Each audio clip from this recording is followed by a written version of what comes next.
Hey, I'm your host, Scott Dr. Jigs Goldfine, this time of the year, also known as Funk-A-Claus. I'm welcoming you to the FUNKNSTUFF Year in Review Holiday Special. 2025 was an eventful year, musically and otherwise, including the launch of this channel's Jam Fans Forum, which joins the growing galaxy of FUNKNSTUFF shows.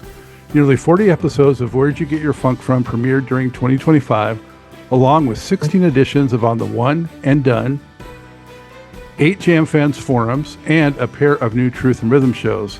I certainly hope you have enjoyed them and learned a thing or two along the way. This month, the channel celebrated surpassing 16,000 subscribers. Now, let's keep pushing to 20,000. Most sincerely, thank you so much to all the viewers and supporters.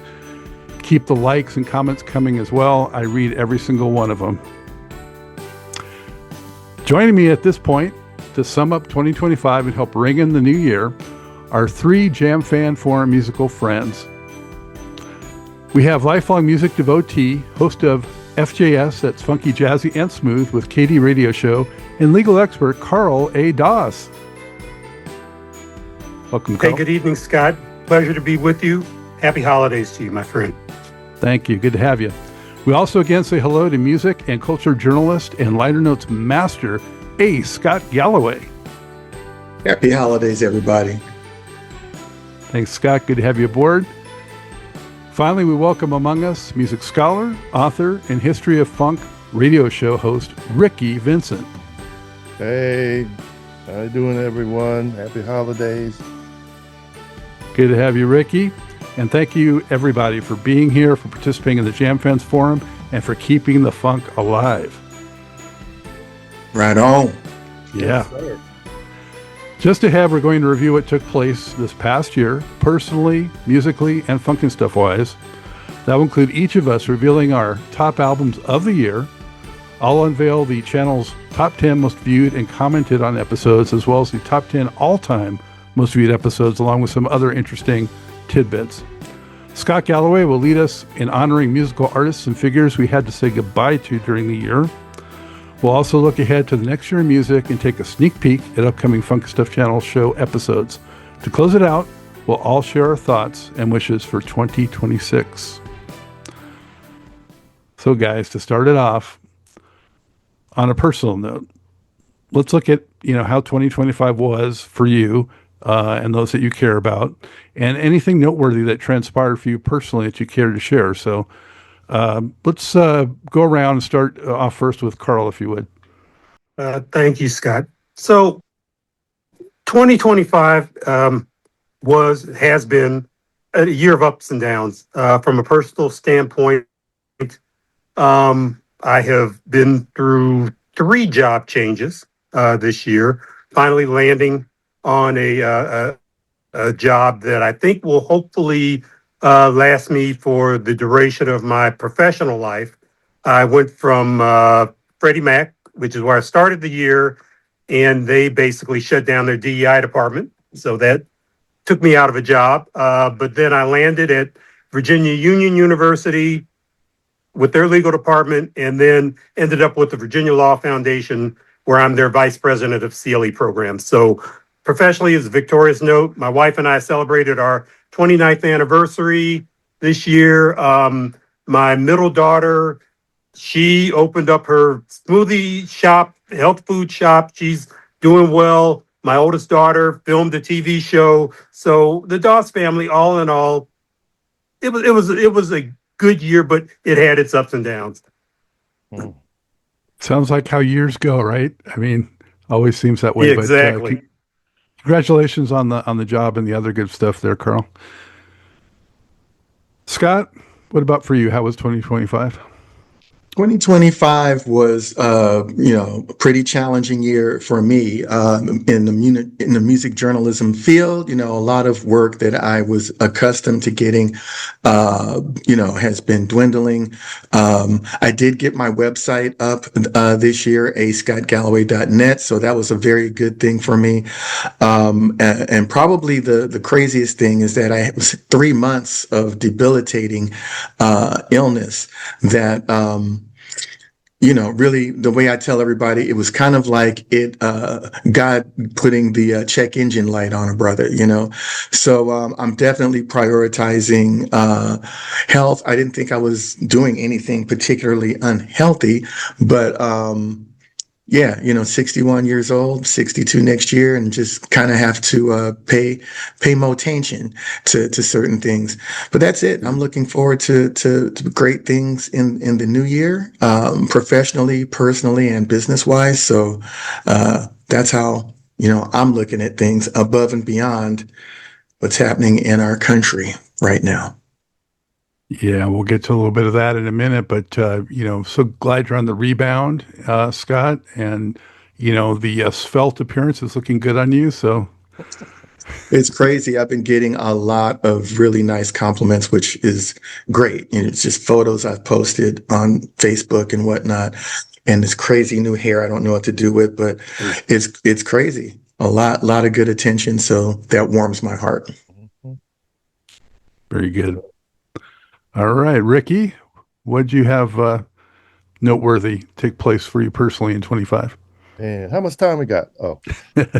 Oh, yeah, it's I've been a year with a lot of ups and downs. Like everybody else, did a lot of traveling. Went to South Africa. You can see my hat. It says Cape Town.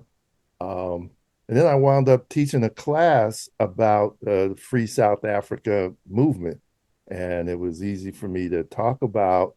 Well, it worked because you can now go there. And there was a time when going to South Africa was an impossibility. So, it's some sweet and sour associated with it, but it was special to be in a crazy way, living life and then being a part of history in its own way.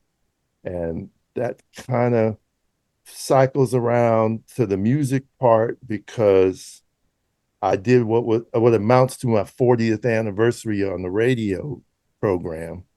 And that in itself is a thing, but I went into the garage and dug up old interview tapes and stuff, just partly just to have receipts so y'all knew.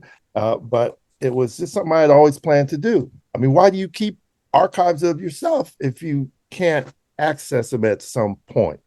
But it was getting the items is one thing, but cycling through the whole psychology of what have you done all those years?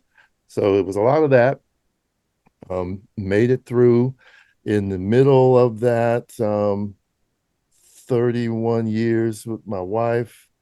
And I mean, obviously she probably doesn't want to talk about it, but she had her 60th birthday, but we were traveling and didn't have time to sit down and philosophize on it. We were just busy living.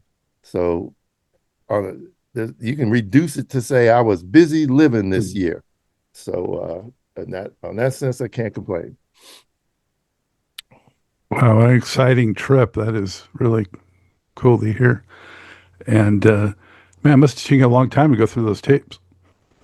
It was a lot of tapes. A lot of them I didn't even get to.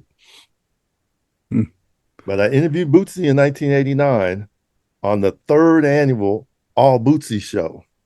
And so, and I just replayed a good part of that earlier this year on my show, just because it was fun, it was a thrill, and kind of brought me back. But it kind of brings you forward because what is Bootsy doing right now? Making funky music. Still, yeah, and he was smart enough to have that outfit so that you can never tell he ages. Well, thank you for that. So for me, it was a good year overall, I would say. It started off kind of rough. We mourned the loss of one of our 3 cats, Rex, left us, black cat. Had a 25th wedding anniversary celebrated in September. And that same month, my son turned 21. Congrats. Thank you. So that was an eventful month, 25 and 21 for him. And professionally, I won a marketing award at my day job. I also was named, thank you, among the Life Safety Alliance's top 40 global thought leaders in security. Global thought leaders. And not as glamorous as, your trip, Ricky, but I got the family to go to Greenville, South Carolina. So that was the first time ever going over there. And toward the BMW plant they have there and old Civil War museum and things like that. So it's a pretty neat little town. And just to follow up on Scott's thing about losing weight, that's, always the battle of the bulge for me. I've yo-yoed my whole life and definitely got to get back to being more disciplined again, and still been exercising, but not as often as I need to. So there's a challenge for next year. And then just domestically, our refrigerator died and we got a new couch. Basics. Domestic life. Yeah. That sums it up for me. Moving on. We'll go back to Scott on this one, because the next one is on the big picture.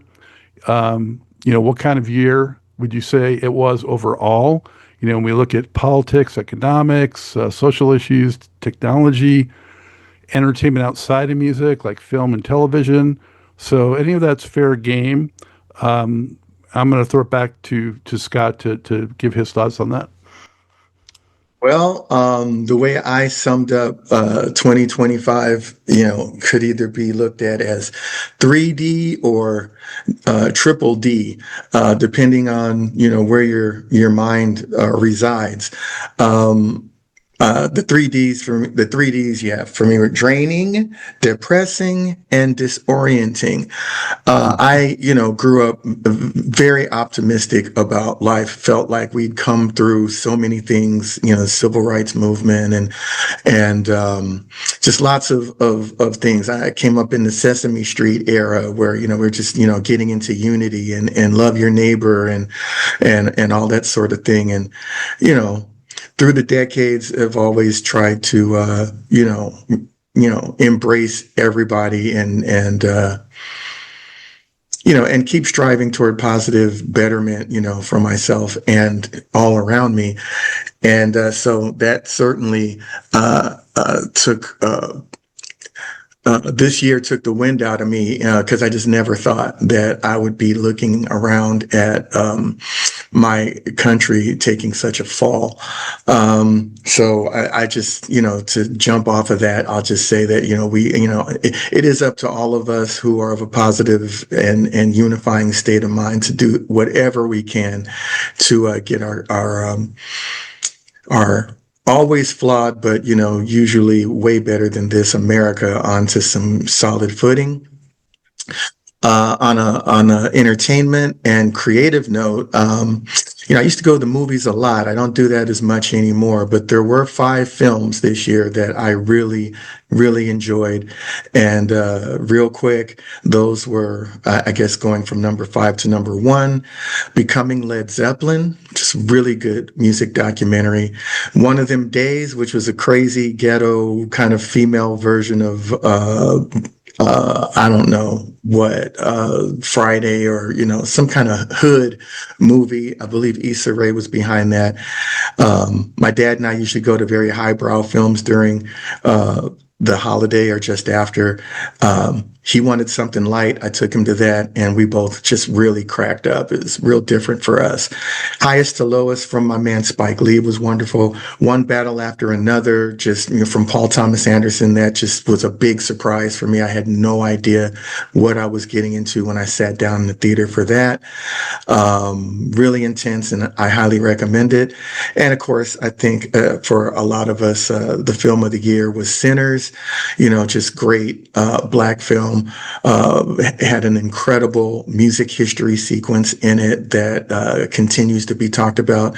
I wish that film luck at the all of the film honor things that are coming up, all the film appreciation academies and whatnot.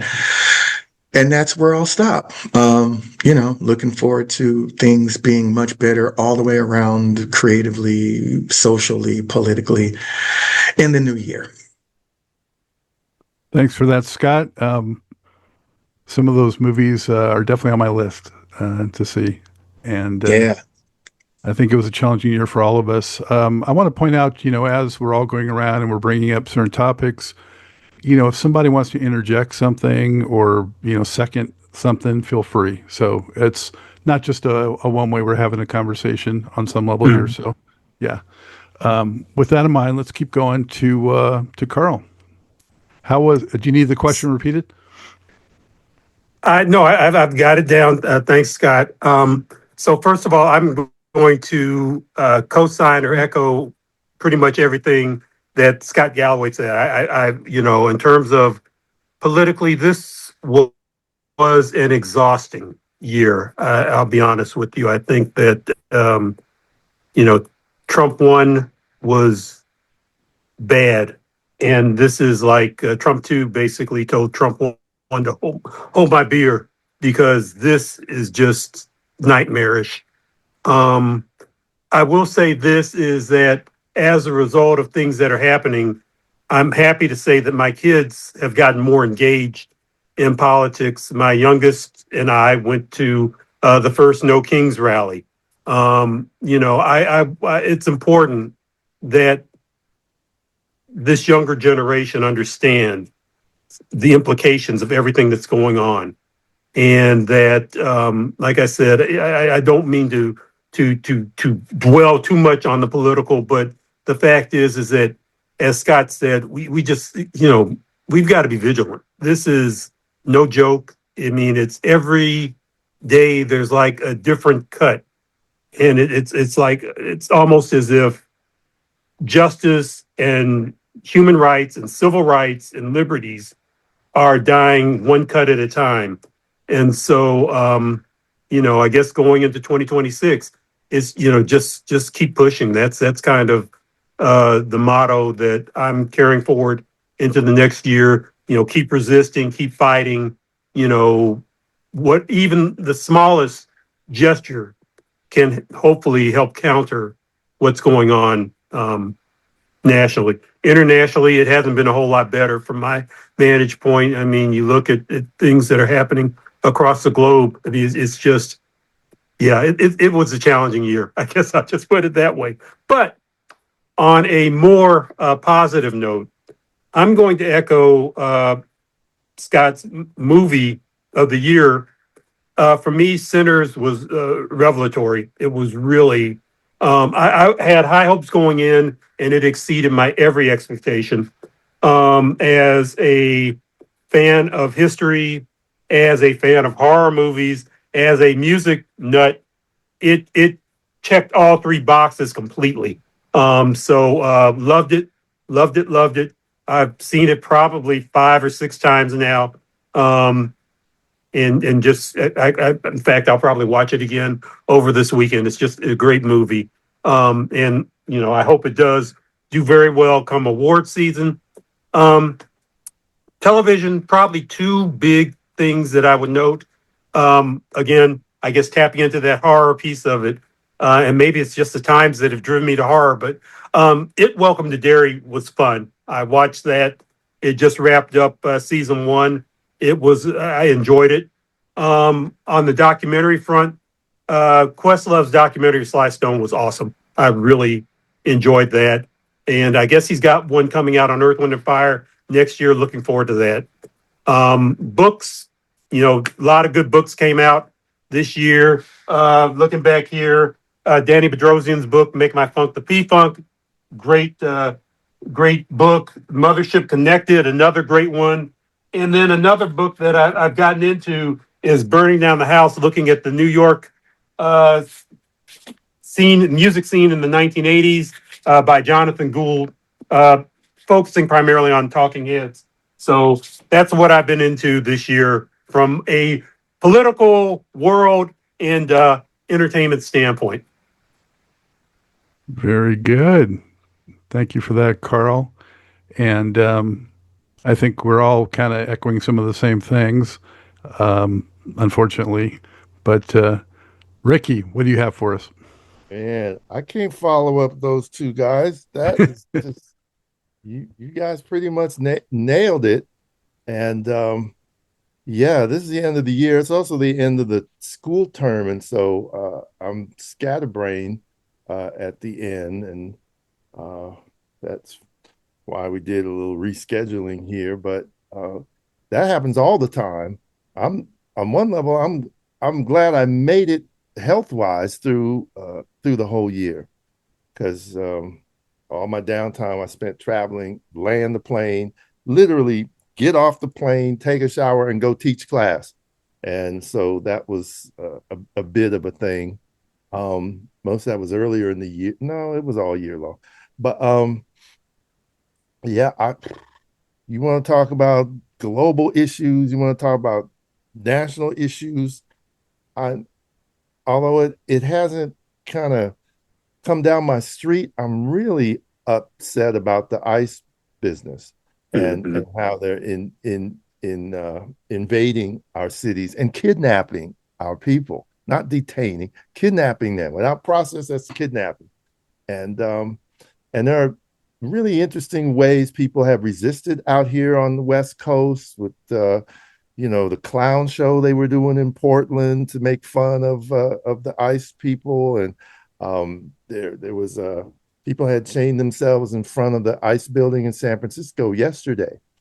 And if you saw the news story, it was interesting the way it was done and handled. But if you didn't see the news story, whoosh, that you're back to square one. That's part of the problem. That these things happen. But a lot of times, when people are doing protests, it's not necessarily to get CNN involved. It's really so that your own sanity is in place still, so that what is going on doesn't destroy you. Sometimes you just have to move, have to act, have to, function. And so I've done a lot of that. I spent a lot of my time educating and organizing as opposed to trying to be at every event. That's a bit tricky. But I learned. I mean, I don't know about you guys. I'm still crawling out of my cave from the pandemic, trying to get normal again about where to go. What's the show? You mean the show where I go to that spot and I park around the corner over there? So just sort of getting my groove back, if you will, to enjoying the jam, just enjoying things again. But so for me, just sustaining was a success. In terms of the world, I did walk away from one of my jobs because the whole institution had moved to San Francisco, and yet it had twice the administrative hassles, bullshit, lawsuits, things going on that made us like, if I'm going to fight and go through all this stuff outside the classroom, I'll just do it in the East Bay. And so I doubled down on my work at Cal. And one of the things that I'm inspired to do, and I told my department chair about this, and I thought she would laugh at me and run me out the building. But in 2007, a friend of mine named Daphne Brooks, some of y'all, Scott, you probably know her. Hey, Scott, you probably know her. Daphne Brooks, she was at Princeton, and she did an event called the James Brown Symposium. And it involved not just scholars and writers like Greg Tate, it involved rappers that came down to New Jersey. It involved musicians. Fred Wesley was there, people like that. Cornel West did the headlining speech. And it was done properly. This was the spring of 2007, and James Brown had died in Christmas Day of 2006, right? So Right. I was like, whoa, that is the proper way to do it and mix all the different worlds that he influenced. And I thought to myself, bouncing off of Questlove's brilliant work on Slide, that if there's any kind of caveat about it, it was kind of New York centered. It had, most of the commentators were out there, and I understand being a part of a lot of these documentaries, you pull together what you have and make it look universal, and it was brilliantly done. But there needs to be one here where Sly emerged. So I gave a proposal to my chair of the Sly Stone at Berkeley symposium, and she was all with it. And and I found an ally in the music department, which if some of y'all work at institutions, music schools tend to be as stuffed shirt as any institutions around here. And we down for the funk. And how many music schools do you know are down for the funk? We talk about accidentally Bernie Worrell was up there and Juilliard and places like that, but that's a tough sell. So anyway, I think making progress on the Sly Stone legacy is something that I help germinate something, and maybe that'll be part of my conclusion at the end of this, that is what I want to zero in on. Because if you study Sly Stone, all you do is get the joy that's in his music, in his world. So that's my year in scattered pieces. Thank you, Ricky. Well, for me, of course, I'm going to echo a lot of what you guys already said about the political climate. I'd never before seen, my wife constantly like in disbelief from the television set, looking to me and why, and seeing her so angered. And, she's not that kind of person, but it's just brought out in some ways the worst, but also, I guess, the best, and maybe paying attention in people. But it's so outrageous, it's really just a challenge to do your best not to just get so aggravated that you can't even function. So that's a big challenge there. And it's, why I wore this particular hoodie. We need to be united, like Scott said, one nation or groove. It's possibly more relevant today than it was in 1978. So keep on, pushing. And my other thoughts about the year, I think about on technology, everything was artificial intelligence, and it's just AI here, AI there. It's kind of, concerning. It's exciting. I don't know where that's going to go, but, concerned about people losing jobs because of it and what's going to happen. So, I hope there's going to be some checks and balances in place to use it for good and not evil for the most part. Mm-hmm.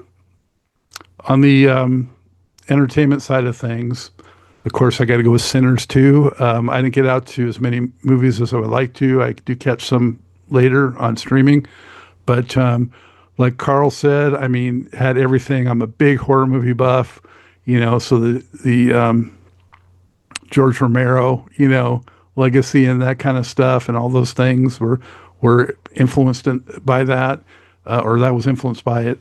And the music, of course, man, it was so good. Everything was really good about it. And just such a thrill to see Buddy Guy, put on a pedestal like that and given his props, because he is just, a national treasure for sure. Another movie that I kind of got a kick out of was the Predator Badlands, which I saw pretty recently on a trip. That was fun. And I want to get out to those other ones that Scott mentioned, but saw more TV and some of those shows that kind of got hooked on. Right now is Pluribus. The Studio is a trip, really good parody of Hollywood. Task, Alien Earth, The Last of Us, because again, the horror zombie stuff. Foundation, which is great science fiction. Paradise and The Institute, Stephen King. So my other thought there is, as far as those shows go and just streaming in general, do you remember when streaming first came out for video, and it was just this amazing thing, and all the cord cutters getting rid of satellite and cable, and the new free era of streaming it's less expensive, it's more variety, it's being bought up by all the big companies like Disney and all the big conglomerates again. Netflix is looking to buy Warner Brothers. It's just becoming a monopoly again, and they're jacking up the prices, and it's going to end up being more expensive than satellite and cable were. So That's unfortunate, but that's free enterprise in America, right? Unfortunately. Yeah. Yeah. So that's my 2025 overall. And, just kind of leading in, Karl and Rickey to a little bit, kind of jumped the gun a little bit in terms of the next question was going to be about music. So I'll just end mine before turning it back over to Scott. As far as the books go that Karl mentioned, I echo musically these two books. Hopefully you can see them in the screen there. The Make My Funk, the P-Funk, 1975 for Parliament Funkadelic, and The Women of P-Funk, Mothership Connected, really cool books. And then I'm just going to also share this book too, which has as a source in it some of my stuff and Truth and Rhythm and things like that. So it's a pretty good Prince book of that era. Scott, what is that book called? This one is called Revolution, Prince, the Band, the Era. Yeah, it came out maybe like a month or two ago. So with that, to continue on 2025 musically, aside from our album picks, how do you look at it overall in terms of, concerts, collaborations, special events, the Hall of Fame, big announcements, controversies, toys, collectibles, trends, young talent, anything is fair game when you talk about music in 2025. So if we still have, Mr. Galloway, why don't you jump in on that? I don't have a whole lot to say on that. I just haven't. There's been some developments of where I see a lot of really good musicianship, and this has been for the last several years.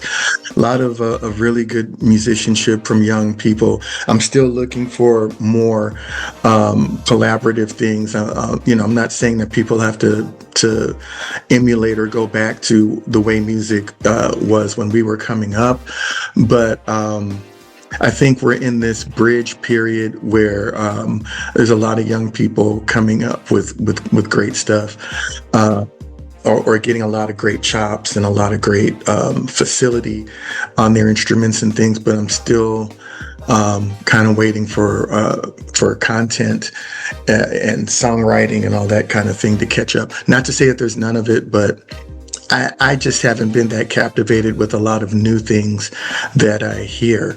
So, Los Angeles got a couple of new live venues, which is nice. I'm 2 hours out from Los Angeles now, but I go in very often to visit my father and my sister and to, cover certain events that I get invited to.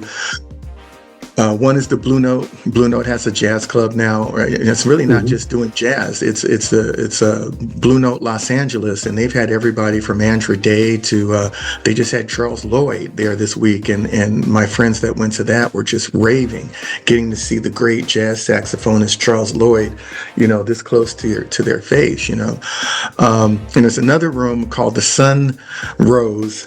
Both of these clubs, interestingly, are on Sunset Boulevard, just on different parts of it, and that's another nice intimate room for live music. So that's been a positive thing that I saw this year. But yeah, I don't want to take too long with that. My work usually has me looking back more than surveying exactly what's going on now. So like I said, when I do kind of peek in on things that are now, I just haven't been super impressed or inspired, but I do feel optimism that with things going in cycles that, we got some really, really good stuff. It's just on the horizon coming up. Did you get out to any shows during the year? This is going to be really funny for anybody that knows me. I can't stand smooth jazz, but I went to the Hollywood Bowl to see my old. This is a perfect example. I went to go see the Ohio Players. They were part of a smooth jazz package for they always want to put an old school R&B band on these bookings at the Hollywood Bowl. And, the players were cool. I've seen them 20 times, at least. So, I mean, this was not, they lost 2 people this year, which, I'll talk about a little later. They had some new folks. They were getting some things together. I was in the company of a really beautiful, wonderful friend of mine, Wendy Smith Brunet, who's a member of the Honeycomb. And, we partied. We got our little Ohio Players thing on. And I certainly was not looking forward to Dave Kaz, because I just thought he was going to bring this smooth jazz, snooze jazz that I just don't like. And I mean, he just happened to be the one. I could name 20, 30 of those artists that just do not do it for me. But oh my God, y'all, he had a group that he calls the Summer Horns with trombonist Jeff Bradshaw, tenor saxophonist Marcus Anderson, baritone saxophonist Leo P., Evan Taylor on trumpet, and then Marcus Anderson's brother Marcel Anderson on vocals. And Summer Horns, my God, what they did was recreate splendidly all this different music that was horns oriented from the past. So, I mean, they did Vehicle, they did Blood, Sweat, and Tears, they did Chicago, they did Kool and the Gang, they did Earth, Wind, they did so many spot on, like horns blasting in perfect unity medleys of all these tunes. And my jaw was on the floor. My friend Wendy's jaw was on the floor. We were just like completely blindsided by how amazing that particular performance was. So I will tell anybody, if you see Dave Kaz Summer Horns coming anywhere near you and they're still doing this particular concept of doing or paying homage to all the great horn music of the past. They even did more today than yesterday. Anything that had badass horn parts, Superstition by Stevie, they were killing it. So I recommend that.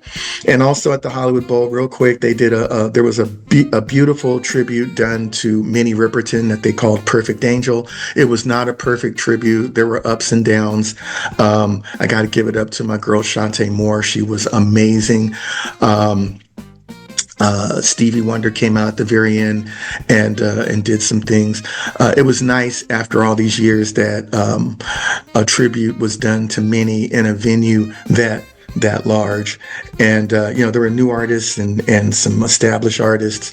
I just don't have time to go into all of them, but it did my heart really good. And I was not doing well physically at all at that time, but thanks to Mark Ware, my friend, who's the son of the late great Leon Ware, he drove me out there, wheelchaired me around, and I got to sit and bask in the glory of Minnie. And the last thing I'll say about that is, I don't know what was going on, but there were so many beautiful sisters of every age, every size, shape, complexion.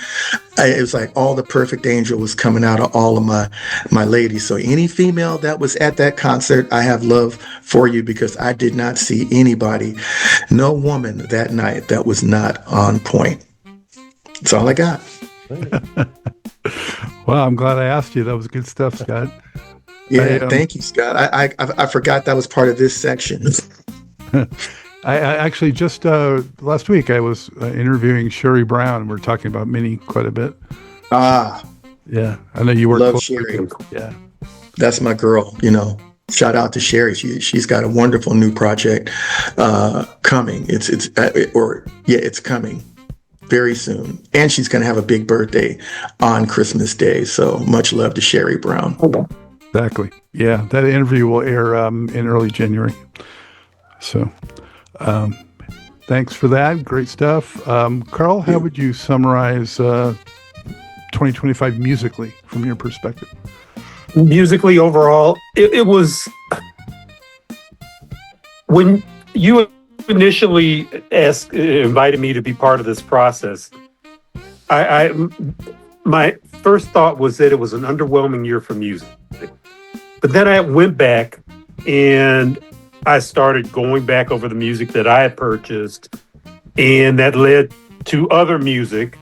And it wasn't the best of years, but it wasn't, I think, as bad, if you will, as I initially perceived.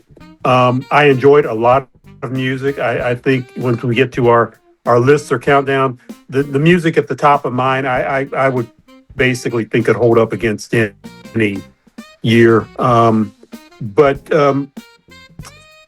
overall, I mean, you know, there's the annual disappointment with the Rock and Roll Hall of Fame selections. You know, I'm still pissed off about, you know, War and Ohio players getting, you know, overlooked or rejected each year. Both of them are highly deserving of the Rock Hall. I mean, you know, War had the best-selling album in 1972, 73. You know, multiple, you know, top 10 number one albums. Ohio players, multiple number one albums. They can't catch a break, and yet they are inducting artists that are far less deserving, both in terms of the quality of music as well as, you know, the commercial success achieved. So, you know, that's a gripe. I think otherwise, musically, I guess just to follow up something that A. Scott said, you know, smooth jazz is kind of interesting. I've seen a few smooth jazz artists over the years, especially at the my wife and I, for our anniversary, would go to the Richmond Jazz Festival every year, which has now become less and less jazz and more other stuff. But they would have a bunch of smooth jazz artists there. And the initial thought was like, oh, wow, you know, kind of dread. But Dave Koz, interestingly enough, he's come twice. We've seen him twice. And both times he threw down tremendously. One year he brought Larry Graham with him. And that was amazing. I mean, that was just like, it was all funk. It was like no smooth jazz. It was just jamming. Then he came back a couple years later and Candy Dulfer was with him. And again, just a great set. I mean, just seriously funky. So I think that on vinyl, they're limited. Performing live, smooth jazz artists let their hair down. And they will definitely get funky. So I've enjoyed the smooth jazz artists I've seen over the years perform live far more than when they're, you know, listening to them on a recording. So I just want to add, you know, because it is a certain kind of festival thing that he is the host of every year. I have seen him at the Hollywood Bowl, you know, inadvertently when I was trying to, you know, see somebody else. I saw him when Larry Graham came out in Hollywood. That was a nice moment. I don't remember the show being as dope as the one I just described, but Larry coming out was nice. Larry running through the audience with his bass, you know, that was cool. And then just, you know, shout out to Candy Dulfer. She just lost her mother within the last week or so. And, you know, she just came on social media today to thank all of the fans that sent her so much love and compassion and support. So, you know, I think we would all like to do the same thing. You know, we love you, Candy. I interviewed Candy for her very first album. And she had the song from the movie was Lily Is Here on a hotel rooftop. I interviewed her. She was young, gorgeous, talented, bright-eyed. And I've always had a nice space in my heart for her. Come on. She went on the road with Prince. So, you know, the girl is far more than smooth jazz. So much love to you, Candy, and a big hug of support. Definitely second that. All right. Well, I guess that brings us back to Rickey. So you've had all this time to think about what 2025 was musically. So what do you have? Okay. Short and sweet. Scott, and both of you guys talking about Dave Koz and smooth jazz.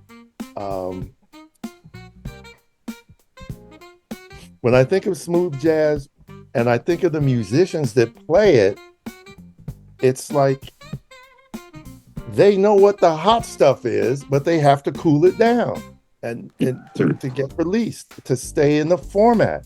And that has more to do with, you know, who are the puppet masters containing and controlling these formats.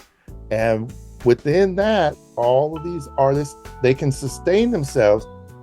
Bay Area doesn't even have a smooth jazz radio station anymore.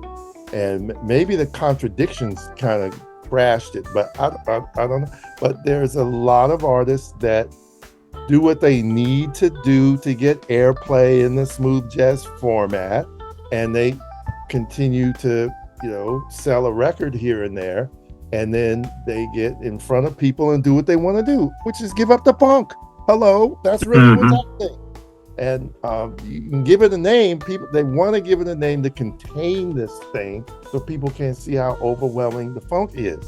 And the fact, hey Scott, when you were talking about how well they was hitting those horn riffs and things, I remember when loops and samples and hip hop samples were a thing, and people were kind of riffing on a song, and I'm like, those people didn't listen to the whole tune. Those people didn't study it. They could imitate a lick.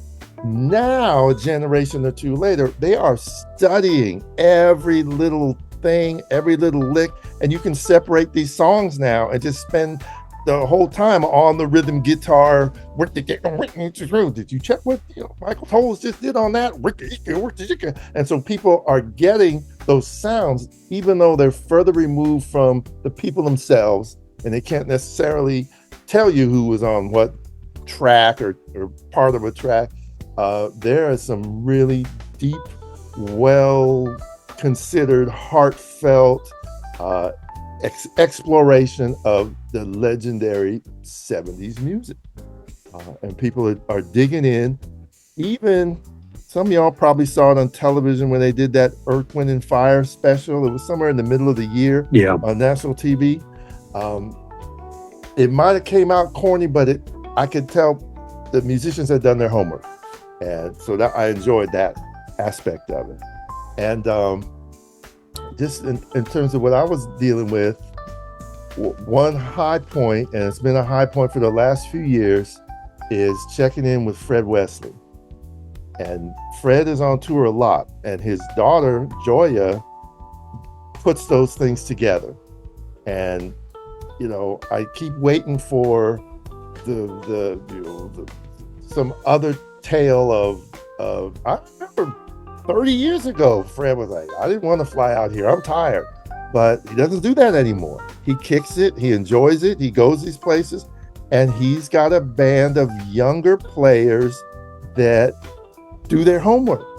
And he played a venue out here in Berkeley. It's called the Freight and Salvage. And I used to think of the Freight and Salvage as that senior citizen venue. That's where the old folk singers went and played to the surviving acoustic playing folks that listen to that stuff on the other end of KPFA's schedule and stuff like that.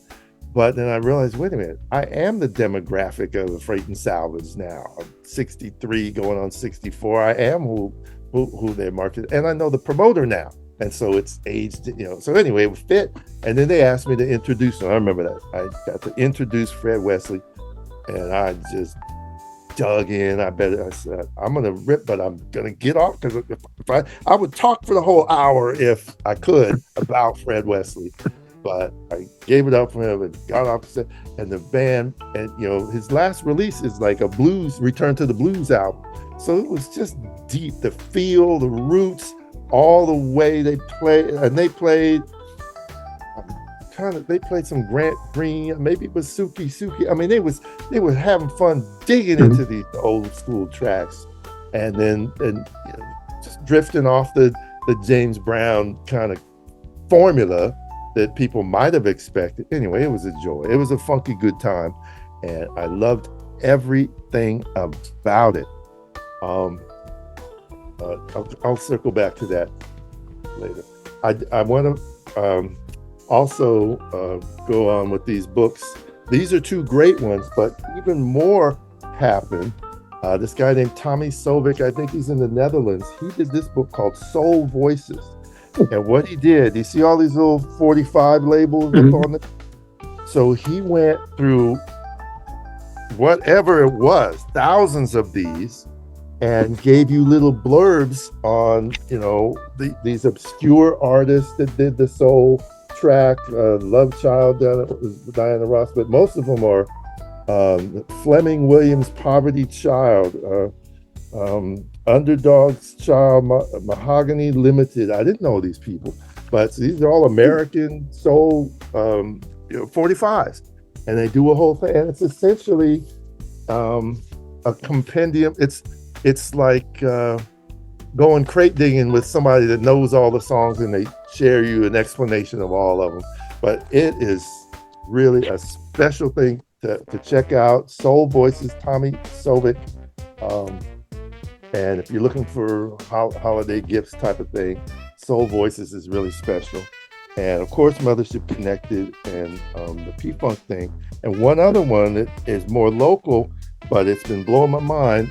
This geographer did a book about Black sonic politics in Oakland.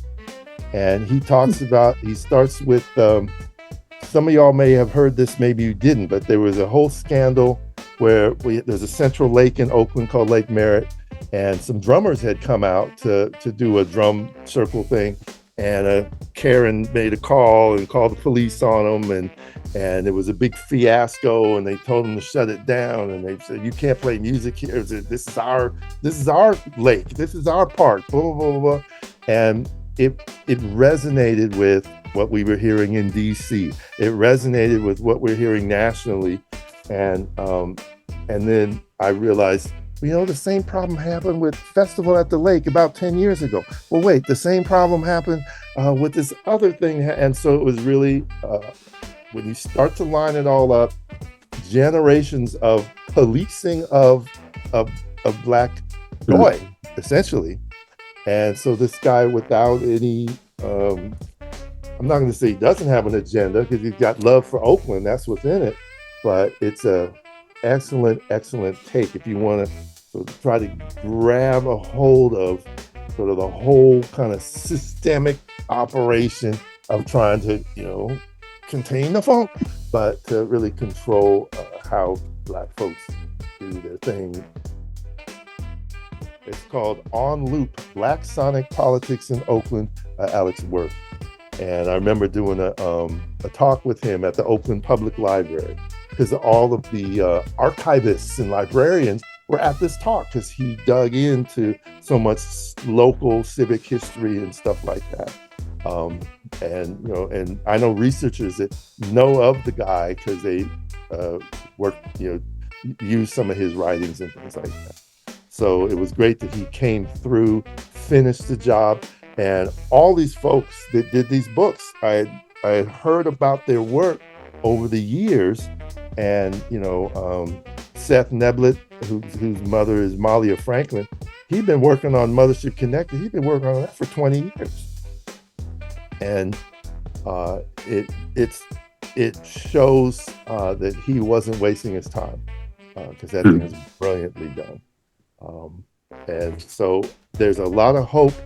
And what these books did was they instilled hope that, first of all, people have a new vista to dig deeper into the music, and there's hope that there's more on the way.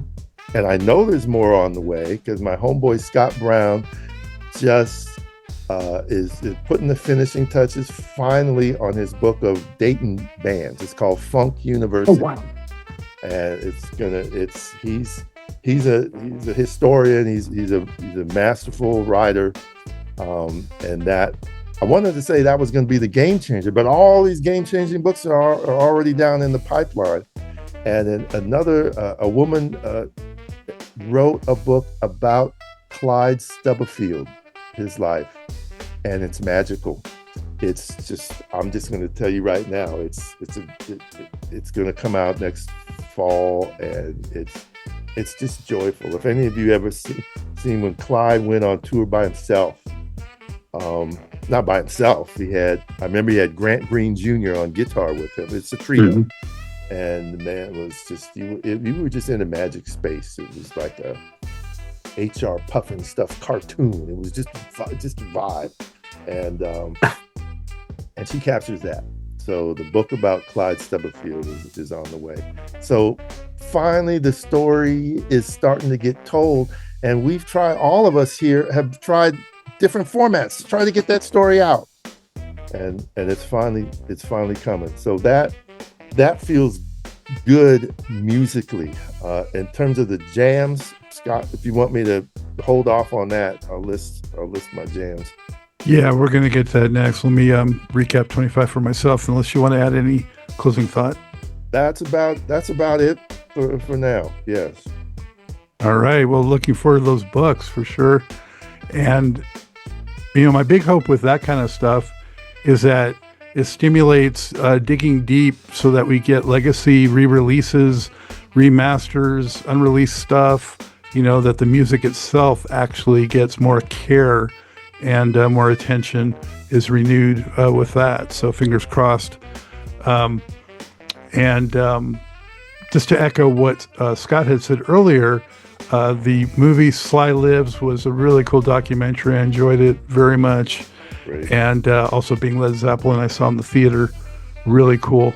As far as shows, the first one I'm going to mention that I got out to is definitely not funk, but it's hard music. And that is, I took my son and saw Metallica at the Panther Stadium here in Charlotte. And it was a spectacle, like, unbelievable. I mean, the sound, the lights, just that environment, it was something else. Very impressive. More on the funk side, I got out and saw for the first time at a smaller venue, Lettuce. They jammed, and it was really cool because they did some covers of, like, Who's Going to Take the Weight, and some other, chestnuts like that. And they also, for an encore, came out and did Gratitude by Earth, Wind & Fire. Just like blew my mind. Got out and saw Les Claypool and Primus for the first time. Saw Secret Army here in Charlotte. Danny came out here with Benzel and Lige, the trio, at a very small venue, really intimate, and that was really cool. And then I was in New Orleans for an event, and I got out to the legendary Tipitinas Club for the first time in my life, and I saw a group called Dragon Smoke, which is like a super band of sorts, because it's got the drummer and bass player from Galactic, and then it has Ivan Neville from Dumpsta Funk on keyboards. So they killed it. They killed it. And Dragon what? Dragon Smoke. Dragon Smoke. And that venue too, it was a weeknight, and it was just sardine jam-packed, and everyone just vibing and jumping up and down. So it was quite a scene. Really cool. As far as the Hall of Fame goes, I couldn't, endorse your sentiments more, Karl, on Ohio players and war. And I'll just even throw, Commodores in there, besides, not just Lionel Richie, but there are a handful like that are just a travesty that they're not yet in there. And so really keep open for that. I will say that overall, I thought the Hall of Fame was less egregious than some of the other years, because they had Outkast and Salt and Pepper, and they had some rock bands I like Bad Company and Soundgarden. And then they opened with the Slide tribute, even though it's questionable who some of the participants were or were not. They were forgetting lyrics and things like that. But it was still the idea, and I think the sentiment was good. Thing that burns me up about, I don't know if it was this year or last year, they finally got around to inducting Kool in the gang, and nobody was left except for Kool. I'm like, wow, thanks, but wow, so late, but I haven't put much stock in almost any of the awards or tribute shows or whatever. I just, because God put my check engine light on. And I can't afford to let my blood pressure go up and get upset about these things anymore. We have no control over it. And I really think it's more about exposure at this point. Just try to get as many young people and as many people around the world to know about what's good. And all these awards and all these whatevers are just, it's nice when certain people get them, but at this point, 2025 going into 2026, the music that we talk about so much in our work and on this platform and everything, our people, they're just not even here anymore to get these flowers. Yeah. So it's becoming less and less important to me that they be acknowledged. I don't want people to jump down my throat about that, but I just mean that if you're not going to acknowledge people while most of them are still here, what's the point? Ultimately, let's just get people to love the music and be aware of it, listen to it, and that's all. I feel very strongly both ways about that, because it's, on one level, it's a futile exercise. On another level, sometimes one thing triggers another. So, for example, maybe one of these books will make somebody realize, some of the Bay Area hip hop deserves recognition, alongside Outkast and people like that. Digital Underground, Shakti, but it's too late for him.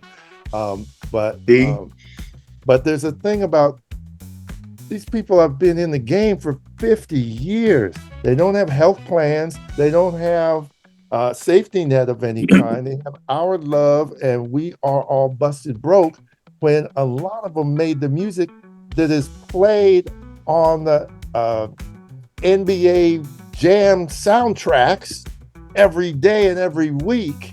And why there isn't one of these multi-millionaire players, not to mention billionaire team owners, that couldn't break off a pinky nail worth of some cash to help institutionalize a legit rhythm and blues hall of fame, a legit museum of soul music. I mean, there are, Scott, all about ones that we do have, but there really is no institution in place that can that is equipped to acknowledge the scope of the work of so many of these artists. Frankie Beverly, at least it happened in stages, and when we lost, he tried to retire for about a year, and people said, well, he's probably got health issue, or he wasn't singing as good as he was earlier on, so you saw that in stages. Some of these people just, boom, you wake up and there's a news report that they're gone. And it's like, well, how come we don't, if of all this accomplishments that our respectability politics has gotten, some rich, colored folks in suits, if we've accomplished that, why can't we do some things to acknowledge who we are, what we've done, and what we do? All right, I'm gonna get off my soapbox. Hopefully some ears are open and hearing that, because it's the truth, man. Tragic, and I see both sides too. It's hard to swallow, but at the same time, you want them. You still love these guys. I love them, so much. I want to see them get mentioned and get as much attention as possible, whether they're here or not. It's tough, but yeah, it's just heartbreaking when they're not still here. And also, when they do honor them, but they don't give them as much stage time or attention as some others. It's just kind of like in passing. It's okay. It's like, man, do them up right. Yeah. Do it right or not at all. Yeah. Exactly. All right. Well, keeping sort of with those that we have lost, unfortunately, we're going to move on to the next segment, which I'm going to turn over to Scott, because he does such a eloquent job on a regular basis of paying tribute to those great musical figures that we have lost. And I just thought it was very appropriate, and we're fortunate to have him on this particular broadcast to share some thoughts with us about those we lost during 25. Scott? I thank you for choosing me for this, but I had 6 pages of people this year, and it spans, behind the scenes people and all that. So, I without further ado, I'm just going to kind of go through it. There's a couple of people that I want to give some special love to, but because we have so many names here, I just kind of want to get through them and with short descriptions of who they are. Early in the year, we lost Brenton Wood. Shreveport Soul Man, Sam Moore, one half of Sam and Dave, he's a soul man. Jerry Butler, the Iceman out of Chicago, great, amazing singer, songwriter, and had a songwriters workshop in Chicago. Man, we lost Peter P. Fluid Forrest, lead singer of 24/7 Spies. We lost a great Harlem-born journalist and screenwriter, Barry Michael Cooper. Larry Bolden, a member of Lakeside. Gene Barge, legendary saxophonist out of Chicago. Irv Gotti, record producer and Murder Inc. label CEO. Bobby Hamilton, who's a member of the group Choice 4. Nasty Ness Rodriguez, who was just very big in the hip hop in the Seattle area. Of the many people he promoted was Sir Mix-a-Lot. Gene Groove Allen, known as rapper Groove B Chill. Richard, the real Richie Rich Anthony, West Coast rapper. Gwen McCrae, Baby Doll, Southern Soul Mama, what was that? Rockin' Chair. Oh my God, one of the sexiest tunes ever. Okay.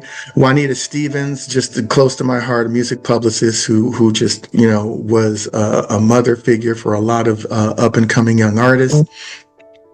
Roberta Flack, full name Roberta Cleopatra Flack, the one and only, just a mesmerizing singer, pianist, and Cleo Lane, who was an amazing vocalist out of the UK, had just sung everything from jazz to show tunes to whatever. She was so awesome. Christopher Howard Jasper, Chris Jasper, the Isley Brothers, and so many wonderful solo things of his own. Angie Stone, actually Angela Brown, aka Angie B, vocalist, Suprema, and was also a member of one of the very, very first female rap groups called The Sequence on Sugar Hill Records. My man Harry Elston, a co-founder of the Friends of Distinction. Randy Brown, soul singer. Roy Ayers, just, one of the godfathers of acid jazz and just an amazing figure for contemporary jazz. Had his own record labels, just an entrepreneur and inspirational figure for a lot of music from the late 60s to the present. His music is heavily sampled. Dwayne Wiggins, my boy out of the Bay. Ricky knows all about Dwayne Wiggins, Oakland. Co-founder of Tony.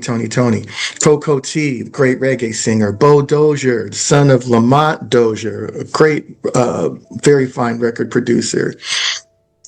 Don't let me leave anyone out. Stedman Pearson of the group Five Star, Glenn Nightingale, Steve Baxter, and Fred Jenkins, all members at one point or another of the Gap Band. Clarence Chet Willis, who was a guitarist for the Ohio Players, as well as their spinoff group Shadow. Kenny Payne, who's a great soul guitarist that those of us on the West Coast know, just a journeyman. Oh my goodness. Clem Burke, gotta give my man Clem Burke his props. Drummer for Blondie, and Blondie was more than just new wave. They gave us funk and disco and reggae, and Clem was at the bottom of all that. I'm a drummer, so I had to give him his props. Dean Hummins of the soul band Sun. Lenny Welch, world famous. I don't want to call him a one-hit wonder, but most people know him for Since I Fell for You. Eddie Fluellen, co-founder of Switch. Andy Bay, incredible jazz vocalist. Donald Dustin, who was the band director out of Locke High School in Los Angeles. This is they gave us Patrice Rushen and Ndugu, and countless other people came up under the great Donald Dustin. John Edwards, who was the last great lead singer of the Spinners in those disco days, Working My Way Back to You. Mark Green, one of the original lead singers of the band, the group The Moments, and he is the original lead vocalist on Love on a Two-Way Street. I love Harry Ray, who sang it later, re-recorded it, but historically, Mark Green was the original singer of that.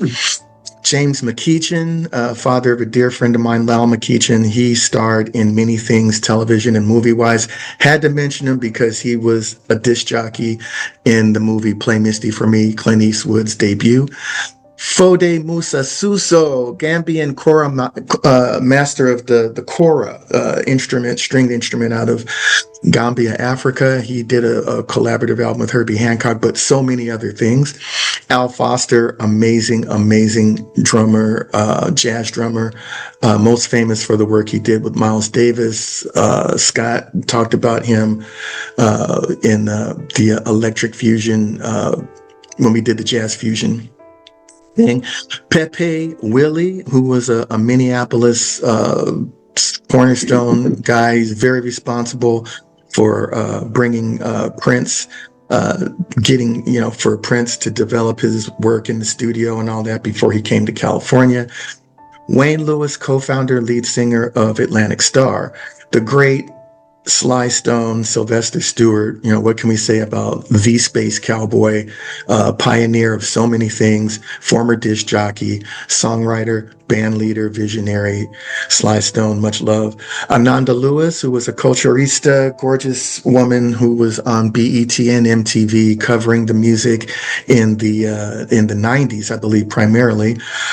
Patty Drew, soul pop singer of Working on a Groovy Thing. The amazing Lalo Schifrin, who I had the honor of interviewing in his home. He is a great film composer and a composer in general.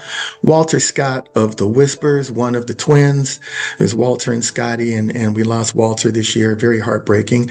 William Salter, amazing songwriter, publisher, and bassist. He worked in conjunction a lot with the late, great Ralph McDonald, writing many great songs, including Where Is the Love for Donnie and Roberta. Is it Caven or Cavin? I don't know, but Caven Yarbrough and Peoples, we lost him. Robert Kumba Jones, also from the Ohio Players, percussionist, kind of joined them around the Honey Angel time period and was on stage with them until, last year, I believe. Whew, goodness. Jewel Williams, who was very important in Los Angeles in the LGBTQ community. She had a club called the Catch One, and her efforts to have a space where those people of that ilk could party and be themselves. And of course, that also curated and spread a lot of great music amongst people. Bassist percussionist Louis Jardim, Young Noble, who's a rapper out of the Outlaws and worked with Tupac, Dave Baby Cortez, David Klaff, who was Viv Savage in Spinal Tap, and that'll be important when we get to the end of this. Jeanette Wright, who was an OG member of KC and the Sunshine Band, is one of the vocalists, and she was also the sister of Betty Wright. I think I did Bill Salter already. Malcolm Jamal Warner, best known for playing Theo on The Cosby Show, but he was also a very accomplished spoken word artist and bassist. Andre Dre Boogie Wilson, another Gap Band legacy member. The great Chuck Mangione, very important in contemporary jazz for bridging jazz into a more popular, in the 70s with Feel So Good and so many other great songs. Dana Myers, songwriter for Solar Records. He wrote many things for The Whispers, Shalimar, Dynasty, All the People. Daryl Johnson, a member of chairman of the board. Hitman Howie T, hip hop producer. Darnell Kimbrough, who was a contemporary of Arnell Carmichael and Ray Parker and the whole radio crew. Eddie Palmieri, the great Puerto Rican, Corsican jazz pianist composer, who got a nice footnote in Spike Lee's movie this year, Highest to Lowest. They had a very nice, he was in the movie, and a nice tribute to him. D'Angelo, my goodness, one of the biggest artists of the so-called neo soul era, singer songwriter, kind of helped to bring real soul music back to the forefront. Got to give it up for Drew Struzan, who created the EWF logo of, fire and wind and water. If you know it, you know it. Belva Davis, a trailblazing Bay Area TV journalist, as well as Dr. Marceliana Morgan, who brought hip hop to Harvard and a major culturista for hip hop on a scholastic level. Bob Alcifer, who wrote all of the incredible vocal arrangements for The Fifth Dimension. Prince Marky D, originally a member of the Fat Boys and became a very prominent East Coast record producer. Hitman Howie T, another hip-hop producer. Walfredo de los Reyes Sr., great percussionist. Jimmy Summers, a West Coast guy out of the smooth jazz realm, but very, very into soul music and R&B, and that permeated his music. Anthony Jackson, the incredible six-string electric bass pioneer, worked with everybody from Shaka Khan to Lee Ritenour, and just a linchpin of electric bass. Klaus Doldinger, who was a saxophonist and founder of the German fusion group Passport. The great Jack DeJohnette, world-class drummer, who Keith Jarrett, Miles Davis, so many incredible people, had a very distinctive drum style. We will miss him. Victor Conti, who was short-lived bassist for Tower of Power. On this album up here, Ain't No Stopping Us Now, which had the big hit, You Ought to Be Having Fun. Gary Jelly Bean Johnson, lefty drummer, right-handed guitar player, and producer, songwriter, member of The Time is what most of us remember him for. He also produced Janet Jackson's Black Cat. Chester Washington, original saxophonist of Earth, Wind and Fire on their first two Warner Brothers albums. That first album, a masterpiece. I talked about that on your show, Scott. Jimmy Cliff, the reggae legend. Reggie Dozier, prolific LA recording engineer. Chubby Tavares of the group Tavares, an amazing lead singer and dancer. Billy Nichols, who was a soul songwriter, had two really, really fine hits. One was for Millie Jackson called Ask Me What You Want. I think that's actually Millie's first charting single, and Do It Till You're Satisfied by BT Express. So we got some really good versatility there in the soul front. The great Steve Cropper, amazing songwriter, guitar player, a member of Booker T and the MGs. He was also a member of the Blues Brothers band, and he wrote or co-wrote songs from Wilson Pickett in the Midnight Hour, starting to lose it here, as well as Sitting on the Dock of the Bay for Otis Redding and so many others. The great architect Frank Gehry, got to give it up to him. He was the architect of Disney Hall, which we're very, very proud of in downtown Los Angeles. Tyrone Fly Ty Williams, founder of Cold Chillin' Records. Carl Carlton, who had two major hits, a soul classic called Everlasting Love, as well as a funk classic, She's a Bad Mama Jamma. And Rob Reiner, the incredible comedic actor turned film director. So many great films. They have to mention him. When Harry Met Sally and oh my God, Stand Spinal By Tap. Me. I was leaving that one for last. 11 is, all you have to say about that. Amazing parody on The Rock. Intelligentsia, put it that way. I saved two for last. They were very, very dear to my heart. One, I just went to his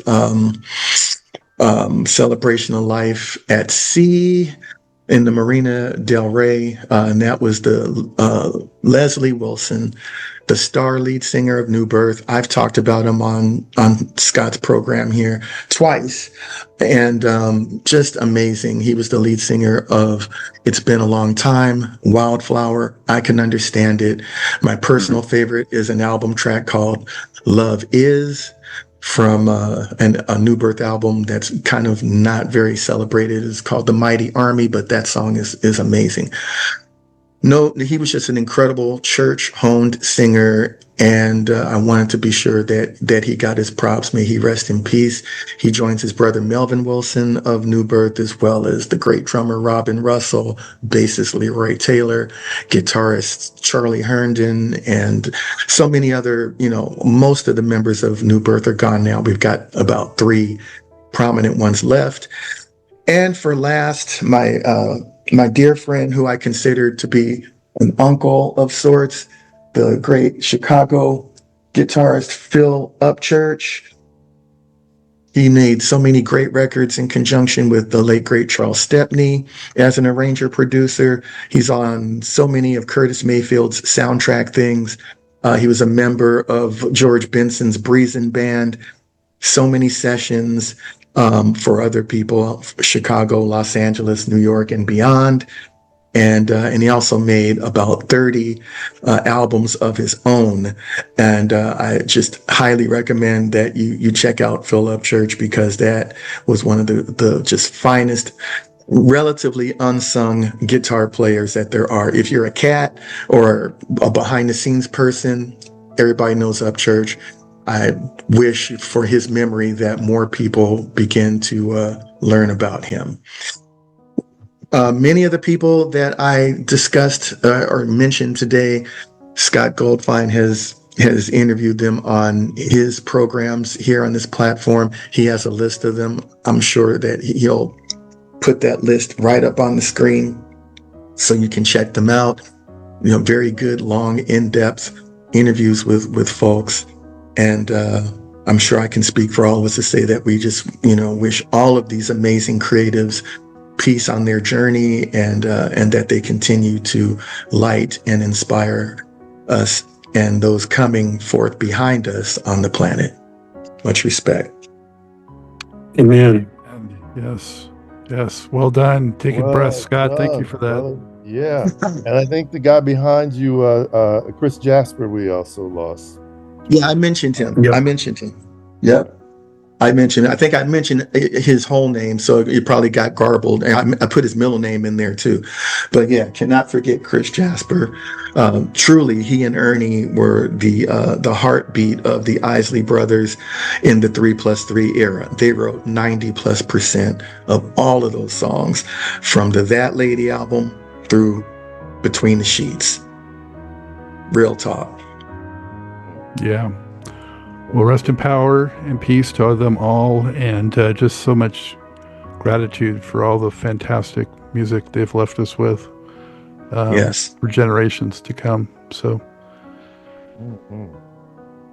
All right. It's hard to believe, when you look at it in totality, right? It's just like crazy. Yeah. But we're in that. That's where we are at our age. That's where we are. We're losing so many people. We've been saying that for years, but every year it does get deeper and deeper. Well, I'm still trying to catch as many as we can, as I can before they're on a list like that. So, all right. Hey, I am jumping in here and doing a special segment to our holiday special, The Year in FUNKNSTUFF. I want to thank so much the listeners and viewers of the channel. The engagement is so much appreciated. The subscribing is so much appreciated. I mentioned earlier, but surpassed 15,000 and 16,000 subscribers during 2025 and pushing to 20,000. So if you haven't subscribed, what are you waiting for? Tell a friend. Let's get more folks on board. And during the year, we had 40 new Where'd You Get Your Funk From shows to go along with 16 on the One and Done episodes, 8 Jam Fans forums, and 2 Truth and Rhythm installments. You don't want to miss those coming up in 26. There'll be plenty more of that excellent programming. During the year, also surpassed 400 FUNKNSTUFF episodes overall and more than 1,000 videos.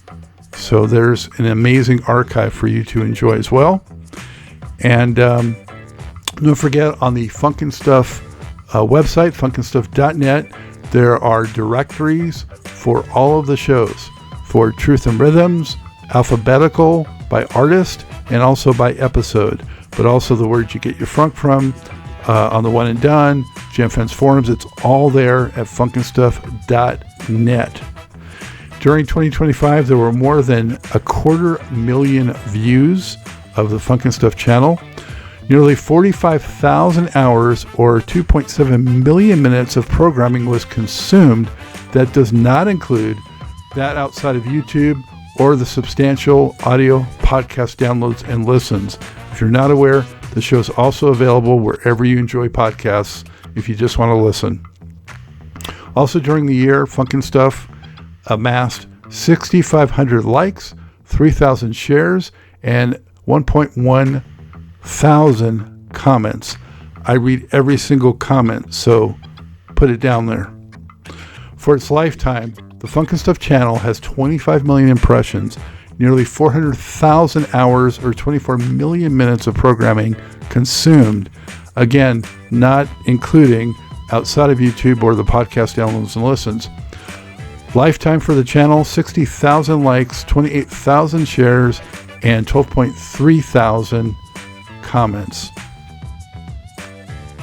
As we look at the year wrapped up for the FUNKNSTUFF channel, so on the list of the 10 most viewed shows on the channel from 2025, they are all older programs. They're all actually Truth and Rhythm. So I just want to share that the number one most viewed Jam Fans Forum episode of 2025 was the greatest jazz funk albums of all time. The 20 greatest jazz funk albums of all time.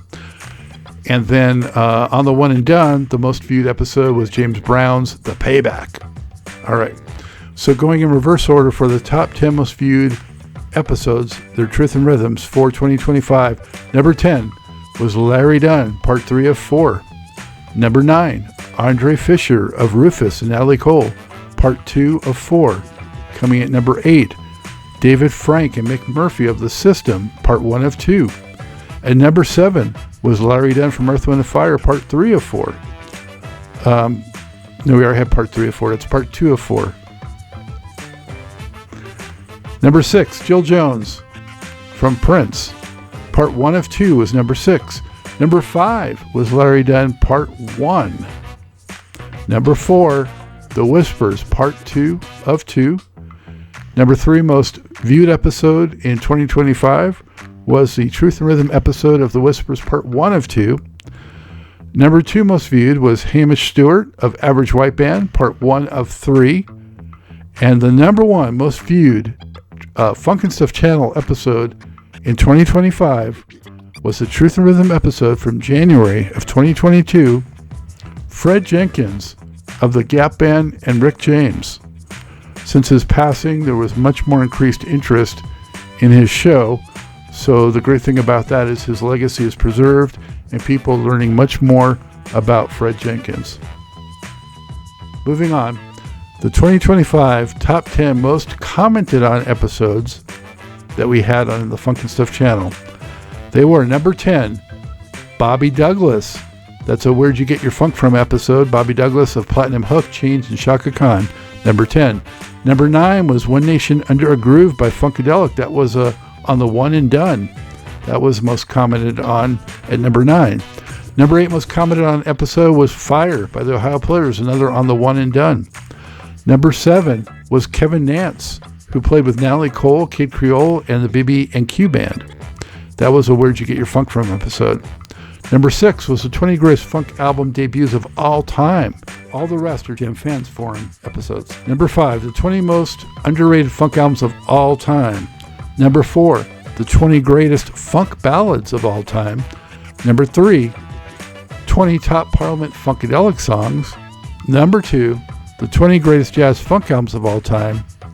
And number 1, most commented on episode for the FUNKNSTUFF channel for 2025 was 20 fantastic funk albums everyone should own. That was the very first Jam Fans Forum ever. Next, we have the all-time 10 most viewed episodes of the FUNKNSTUFF channel. These are the 10 most all-time since the channel was launched in 2017. Number 10 is Sky, Part 1. Number 9, Wanda Hutchinson of The Emotions, Part 1. Number 8, Ernie Isley, of course, of the Isley Brothers, Part 1. Number 7, Ronald LaPred of the Commodores, Part 1. Number 6, Larry Dunn from Earth, Wind & Fire, Part 1. Number 5 was Candy Dulfer of Prince fame, up 2 spots from a year ago. Number 4, Lisa Coleman from Prince's Revolution, Part 2. Number 3 was The Whispers, Part 2. Number 2 was Lisa Coleman again, Part 1. And the number 1 all-time top 10 most viewed episode on the FUNKNSTUFF channel, it's got more than double the views of any other episode for whatever reason, is The Whispers, the Scott Brothers, Part 1. And we lost one of them during 2025, so rest in peace there. All right, well, moving on now. It's time for us to reveal and talk about our top albums of the year. This is wide open to the total number of picks. Also, if you rank them or don't rank them, to the genres or not. We're not just keeping this to funk for this. We wanted to leave it open because our tastes, are not all funk for one, and also because it just makes it more realistic to come up with a full list. So let's each briefly run through who we have. And we haven't shared beforehand, so all of us are hearing this first time like you are watching. And so that makes it fun. And we can open up to discussion, but we probably don't want to go super deep into every one, but just kind of, briefly talk about them. So I'll let Scott catch his breath. So let's go with, Ricky hasn't gone first yet. So how about Ricky, you go first with your picks for albums of the year for 2025 per Rickey Vincent. Oh boy. My number 1 was Bootsy Collins, number 1 Funketeer Player of the Year, Album of the Year, whatever he called it. Album of the Year, I think it was. You guys know what I'm talking about. Yep. Album of the Year. It's not Player of the Album Year. of the Year, number 1 Funketeer. Yeah. At first, I was like, well, where's the nastiness that I'm used to? And then I realized it's not fair to judge somebody by what's not there. And Catfish isn't there to put a lot of the rhythm on the ideas that he had. So, but then if you keep listening to that album, yeah, they got the rappers up front and doing this and that, and those are all right. But then he gets really trippy towards the end, and I am AI and things like that. It really gets loony the way we know and love Bootsy to do that, even though he never got institutional support. I remember interviews where people wouldn't understand his psychedelic turns on his albums because he would try to get R&B radio play with some tracks, and then he would just go freestyle with Buckethead on other tracks.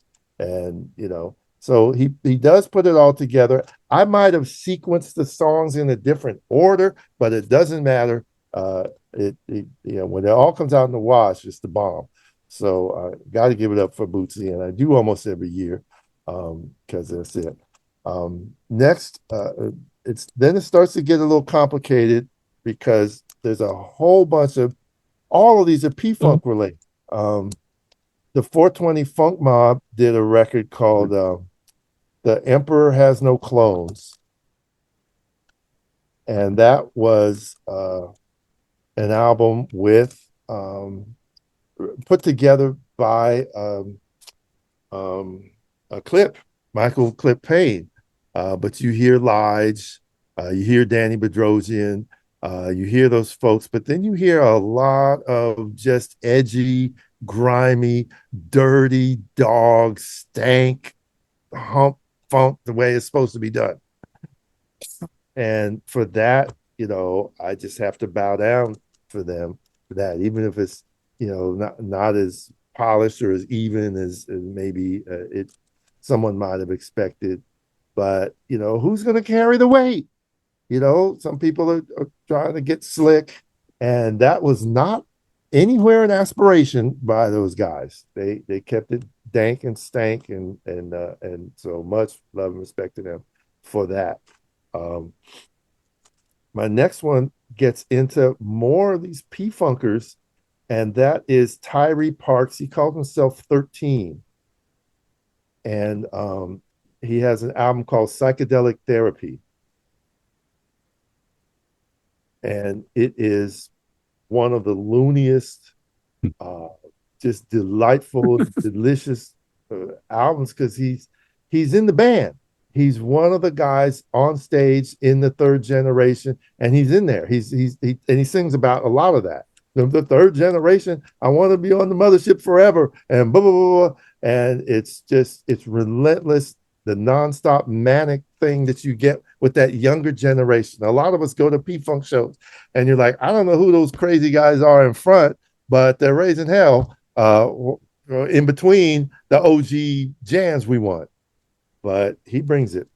Psychedelic Therapy. I can't recommend that enough. Next one, I got to go with my guys, Slapback. Mm-hmm. They did a monster album called Funk Lives Matter. And there's some pockets in there, and there's some vocals in there. One thing Slapback does that people don't give him much credit for is that they pack as many lyrical hooks in as they do bassline hooks. So it's always busy. It's always active. Yes, you don't hear too much bass player Jara just jamming. It's always a sound, and it's beautiful.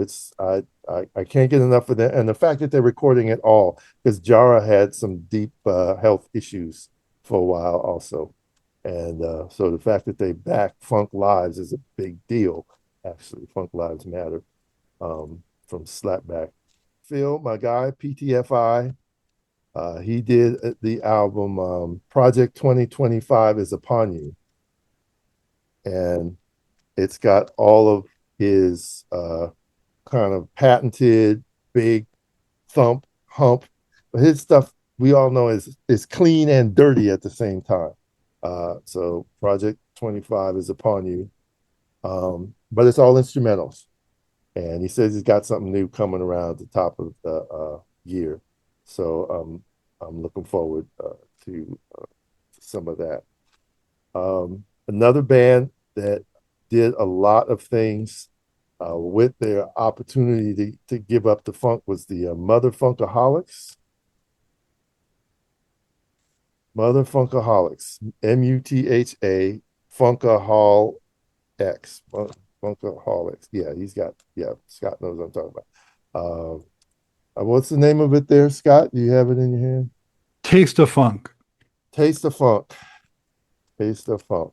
And that one has some really deliciously dirty, grimy jams, and then some real creative things towards the end of the set. And it told me these people were inspired and into doing the things that they wanted to do. So I appreciate the diversity of that. I'm one of those people that I prefer people show their whole range. I don't need 12 of the same type tracks in a pocket unless they're transcendent.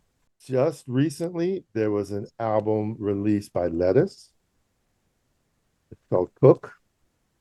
And I'll just say it's another strong one. At some point, all the craziness we talked about in 2025, how do you get a hold on all of this? Well, how about just somebody bringing the goods steady, strong and steady, and that's what they did. And so I give it up for Lettuce. They hold it down. Now, I have an issue with some folks that put out so many singles this year, it could have been an album. My man Freak Bass always puts out records. And if he had decided to wrap them all in one package and put an album track on there, yeah, I would be down for that. Trezay has so many albums out. He has an album, I'm not going to list it here because it has like 3 bangers and then maybe my favorite jam of the year, but it's a little bit uneven. I hate to say this, you feel like you're in the studio filling time. I'm like, that's not what I'm here for. I understand what you got to do. Somebody turned me on to the latest from Salt, and I figure Karl would manage that one, but the 10 was popping for sure. And I'll just leave it there because I've been babbling myself. These are the ones that I felt like, even though you feel like it's a thin year, damn, there was fat. There was some thick funk up in there. Bootsy, 420 Funk Mob, 13, Slapback, PTFI, and the Motherfunkaholics, Lettuce, and Salt. Well, I'll tell you what, as we're going around, Ricky, if you come up with a couple more to add at the very end, you're more than welcome to. Okay. Yeah, I'm just hoping there's still some meat left on the bone by the time we get to me last, because, you already named several that I have. But I'll throw it out there to Karl or Scott. Any preference on who goes next? You can get mine out of the way if Karl doesn't mind, because That's fine, Scott. I'm not going to be super in depth, and I don't have 10. I only have 5, because my hat is off to Rickey. He's on the radio every week, and the music is flowing to him, and I just don't get that much new stuff anymore. I mean, which is almost a blessing, because in my heyday of the 90s and stuff, I mean, it was ridiculous. The mail bin, and I do purchase stuff, but yeah, real quick, my 10. The first one I don't have a cover for. Again, being a drummer, but this woman is amazing though, and she goes by the stage name of the Pocket Queen, and I think her EP was simply called "Introducing the Pocket Queen." She did an incredible video this year. She does a lot of clips of her just playing along the records, but she did one. Where she played Steve Ferrone's drum parts for Shaka Khan's "I Know You, I Live You." If anybody out there, go out there and find out. She's done many, but that one, she sounds so good. She looks so good. She plays Steve's parts impeccably, and it's about 4 or 5 different drum parts in that song that go from jazz to Latin to hardcore funk. It's just incredible. But her album, I should say 5-song EP, just amazing. She has stuff with strings, live strings, and she has because I don't have a physical copy of it, I can't really tell you too many details about who, what, where, but it's an amazing record. Introducing the Pocket Queen, 5-song EP. Go get it. I think this next one came from the tail end of last year, but I kind of have to throw it in this year, and that's my girl Layla Hathaway with Vanta Black. This record is probably one of her most contemporary accessible records, because she did one a little while ago that was pretty out there with synthesis and all that, and then we know most of her stuff is pretty mainline soul, R&B, contemporary in the vibe of her father. But Vanta Black, just from the title, she was seriously just dealing with the pride and the soulfulness and the sensuality of being Black. Vanta Black is the darkest shade of black, and so this was like her blackety black, I don't give a F record, and I loved it. In the middle is a box set. My girl Joni Mitchell, love her. But the period that I love the most of Joni, I mean, this particular one is the 4th volume box set of the Archives series. And I was waiting for it because this had a lot of the jazz material, the stuff that led up to Mingus, the stuff that went from that all the way to Shadows and Light with the incredible band of Pat Metheny, Michael Brecker, Lyle Mays, Don Elias, and the Persuasions. I hope I didn't leave anybody. Did I say Jaco Pastorius? I mean, it was an incredible band. And there's outtakes, unreleased live stuff. There's studio stuff with like Tony Williams and Herbie Hancock playing with her before she chose the that band I just mentioned to be the band that went on tour with her. So if you're into Joni on the jazz side, I think discs 4 and 5 really cover that very well. Got to give it up for my another female artist, and also, all what is the term? I forget what it is, but she's a friend. So, people will be like, oh man, you love her. But she's incredible. Nikki Richards, this album is called Love Life. It had been many years since she's done a record. This record has Lenny White, Marcus Miller, um, um, one of my dudes from Take Six, um, Christian McBride, Cyrus Chestnut. There's jazz stuff on this record. There's a really deep, swampy rock type of thing called New Orleans. There's a super sexy song called It's Your Thing.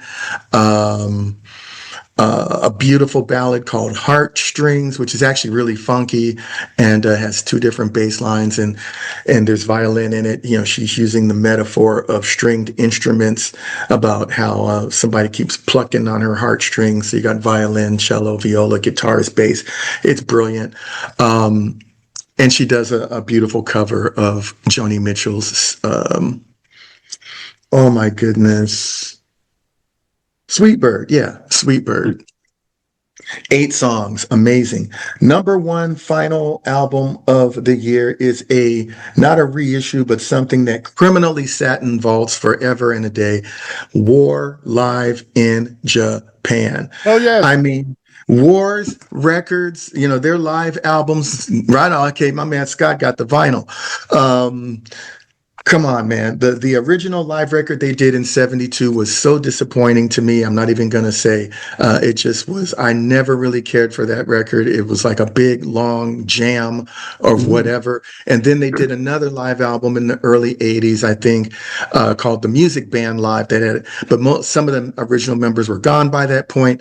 This is a document just a little later than that original War live record that really gives up the funk. It is impeccably recorded. You get a whole bunch of songs just before they actually were released on studio albums.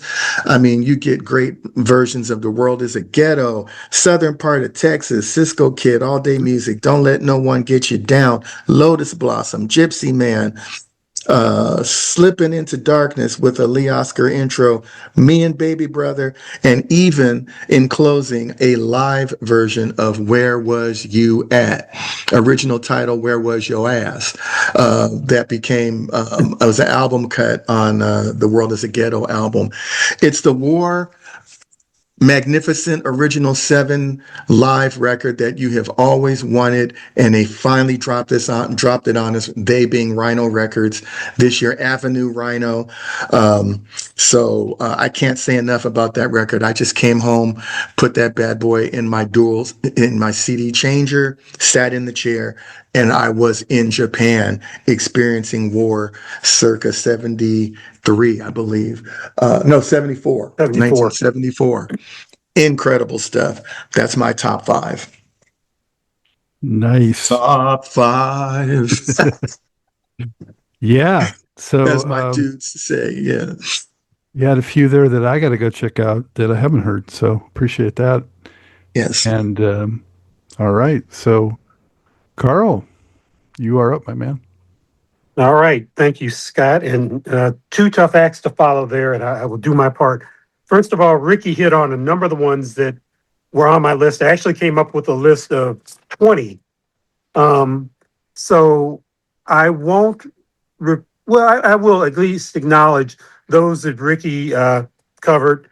The Lettuce album, 420 Funk Mob, Bootsy, of course, Slapback, and the Salt album, which was actually my number 3 album for 2025. So I'm going to drop down a little bit and hit some other ones. So maybe the first one that I'll hit is, it's an album that both gave me good feelings and yet left me a little disappointed. And that is the deluxe reissue of Around the World in a Day by Mhm. Prince Yeah. and the Revolution. Why was it one from a I guess musically, sonically, sound was fabulous. Exactly. Yeah. Great. It's for me. It was, I think, kind of obviously a transitional album for Prince. He didn't want to do another Purple Rain, but he hadn't quite hit that stride that resulted in Sign of the Times. Solid album, lovely sound. Why was it disappointing? Three reasons.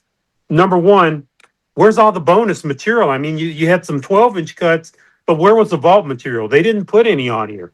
So that was one thing. Secondly, where are the massive liner notes? I mean, it was just nothing as far as liner notes were concerned, in terms of backstory, all of that. So it was lacking. But in spite of that, it's a great album sonically, an improvement over the previous versions of the album from a sound standpoint. I got to, shout out the fact that the 12 inches that were included on there, if you're a Prince fan, you already had them, but it's still nice to have them all together. So, that made my list. Um, the Sinners soundtrack is another one. Don't have the album here, but honestly, for the same reason the movie resonated, the soundtrack was a big piece of it. I mean, you got to just what great songs. Pale Pale Moon. I've played it on my radio show. I just think it's a great cut. Two versions of it, both of them awesome. Also, just let me see. Just looking at my list here. What last time I saw the sun, lovely cut. I mean, it's a great album. Um, I gotta shout out my boys, Richmond, Virginia's own Butcher Brown jazz album, Letters from the Atlantic. It is a chill album, not funky. Really, there's no funk. They produced funkier albums before, but this is just chill. It's a great album. I try to this take these albums and think of, well, when would I play it? At various stages of my life. This would be, I'm getting ready to go out, hang out with some friends, go out drinking. Meeting a lady, something like that at a bar. It is the perfect music for that. Very chill. Butcher Brown got some nice cuts. They do a really nice cover of Denor on it. Classic jazz cut. So that's on my list. Funk album that I really enjoyed was from the Skunk Mob, Tales from the Skunk Hole. That was, I think, seeing that band really grow. I think it was an album of growth for them. Had some great cuts on it. A couple of the standout cuts for me was Skunk Ronda, Yeah. Guilty as Charged, 1973 Cadillac Eldorado, all great cuts, really funky. Loved it. Getting to my top four. Um, and Scott, I think you mentioned this band earlier, Galactic, Audience with the Queen, and one of two albums on my top 20 that featured an octogenarian. This octogenarian is Irma Thomas. Having gone to school in New Orleans, I was very familiar with Irma Thomas's music. And Galactic is kind of a basically play anything band. And the two of them hooked up with a really, really tight, solid R&B album with some, touches of funk to it, but it was just a jam album is what it was. Really bluesy.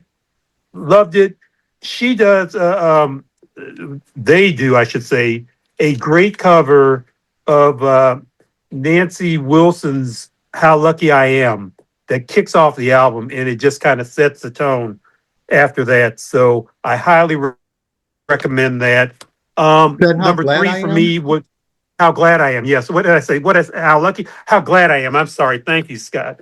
Yeah. How glad The I am. girl. Yeah. Yeah. Great cover of that. Number three album for me was 10 Salt.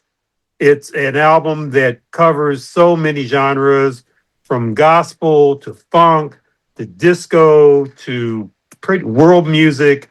It's got everything to it, and it's really tight because it's like 34, 36 minutes long, but it's, 10 cuts. And Seamless. Salt has been around since 2019, and this is their 12th album. It's like they're just tremendously prolific. Um, my number 2 album was De La Soul's Cabin in the Sky. And that album really resonated with me. It hit home. It was an album of loss and mourning. They lost Dave, I guess, last year. But both the remaining members are committed. Maceo and Paz are committed to continuing on with their act. This had a lot of guest appearances on it. Everybody from Common to Nas to Q-Tip. It had gospel. It was ultimately about resilience and perseverance. But like I said, the loss permeated the whole album. Loved it. Probably my only knock. They could have probably left a couple songs off it because it's 20 songs long. But regardless, very enjoyable album. Which brings me to number 1. Well, any sign of Prince Paul on some of those mixes? He was their DJ when they started out, and I always felt like he belonged as a member. It's interesting. I'm not sure exactly. He may have been there, but what I will say is that they had they even had Giancarlo Esposito on there, who basically starts off the album in kind of a classroom setting, and he's going through the role. And he basically ticks off everybody who's guesting on the album. And then at the very end, he calls out Dave, and there's no answer. And that, like I said, just kind of sets the tone for the album after that. So it really is a beautiful album. Best album since Stakes is High by them, in my opinion. So my number 2 album. My number 1 album, I guess you could call it a revisiting, a reimagining, or whatever, but it's Terry Lynn Carrington's and Christy DeShields' We Insist 2025, which is a redo, if you will, of the Max Roach, Abby Lincoln album from 1960, We Insist. And it's just they make it contemporary, but they retain the spirit and the essence of that classic album, that classic protest album. A favorite cut off that is, because of, I guess, contemporary issues, they infuse the album with that. So in addition to looking at racism both nationally and globally, they also look at women's rights, LGBTQ plus issues, even sizeism comes into play into the album. It is great. It is solid. There's 2 versions of it, one with and commentary and the other one without.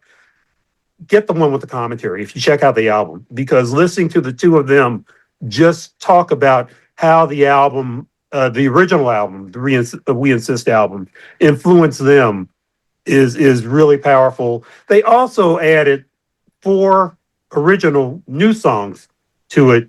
So it I guess basically it takes the same songs that were on the original album, adds new elements to them. Some songs, like Tears for Johannesburg, is one which on the original album was very mournful. On this album, it's actually tears of joy. And Rickey, having gone to South Africa this year, it's an album definitely worth checking out. My favorite album of the year. It's an album that, if I get to be like you and the 2 Scotts and write a book and do my top 500 albums or 250 albums, this one might make that list because it was that good for me. So Terry Lynn Carrington, Christy DeShiel, We Insist 2025, my number 1 album of the year. Great. Terry Lynn's been on a mission the last decade. I mean, all of her albums, her conceptual, her band Social Science,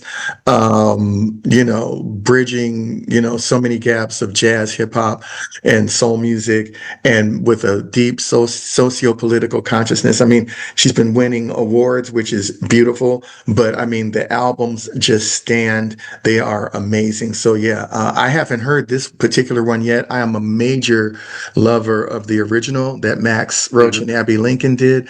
So it's one of those records that I have to get it, and then I need to spend quality time checking it out.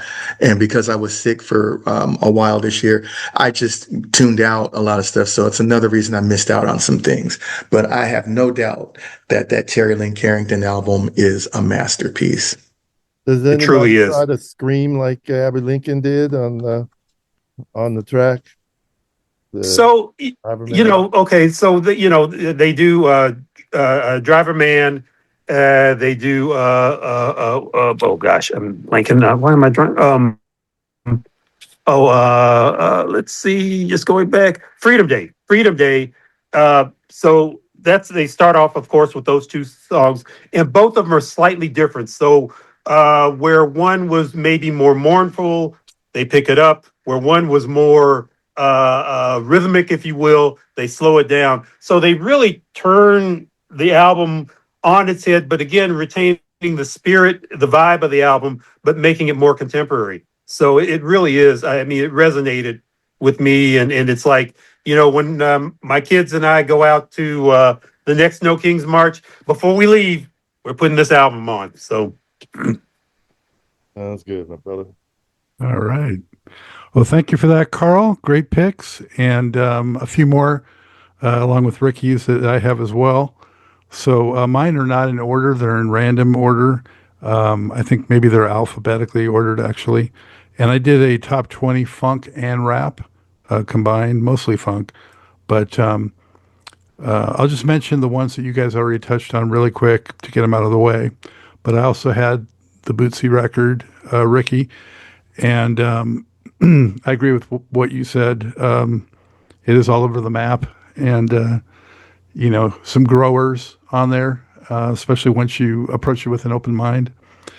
And 420 Funk Mob on my list, along with De La Soul, along with Lettuce.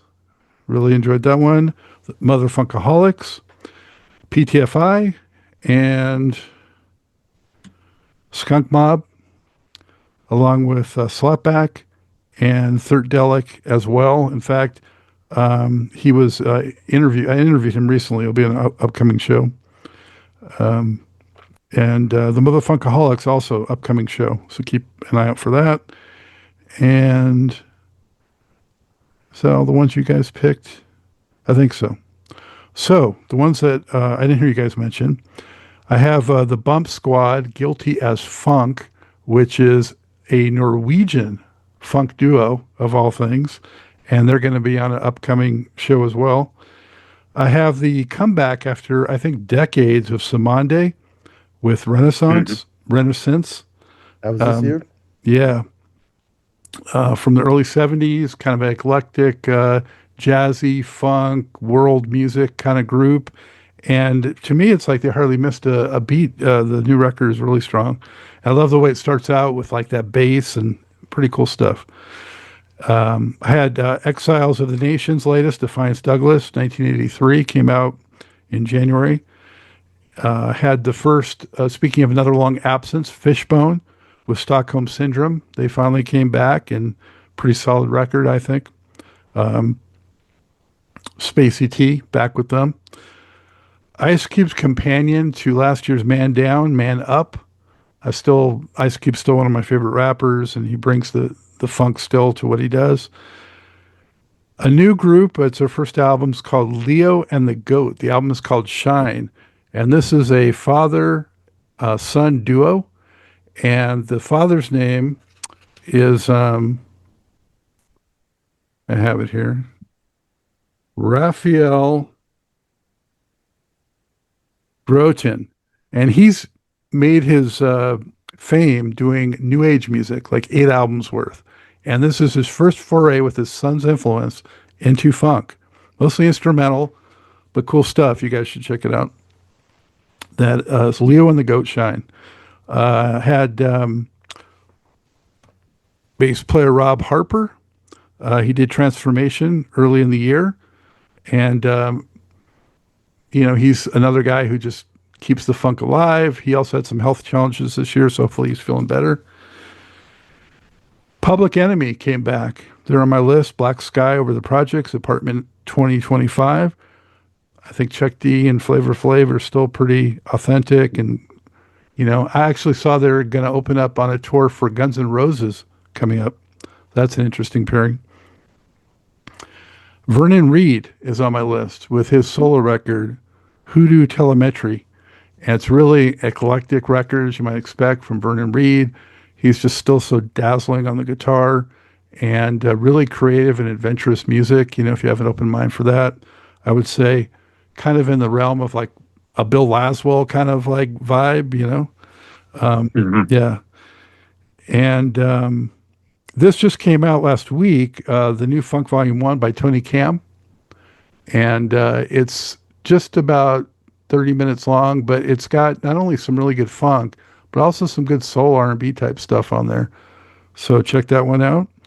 And Don Was.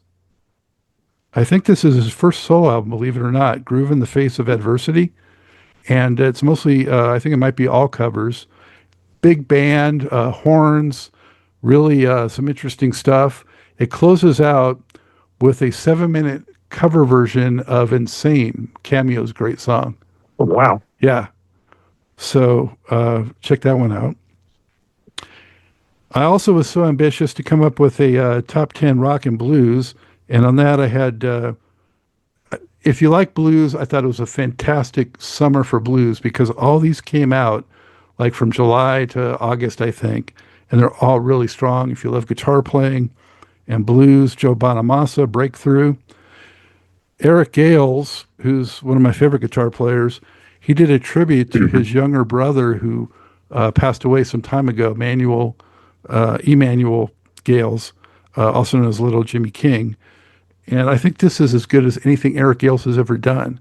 Wow. Just phenomenal guitar playing, funky blues, slow blues all over, real horns. I can't recommend that high enough. I saw it got nominated for the Grammy. I hope it wins. Buddy Guy, we mentioned for Sinners. Mm-hmm. Also amazing record. The guy is like pushing 90, I think, or somewhere in there. He's really up there, and he's still bringing it with fire. Can still sing, can still play. God bless him. Ain't done with the blues. Yeah. And then on the other side of the spectrum, Chris Stone Kingfish Ingram, who's a young cat. I don't know if you guys know, he's a big, heavy-set, young guitar player. His album, Hard Road, is really cool. It's got some stuff on there that's pretty funky, too, especially like the opening track.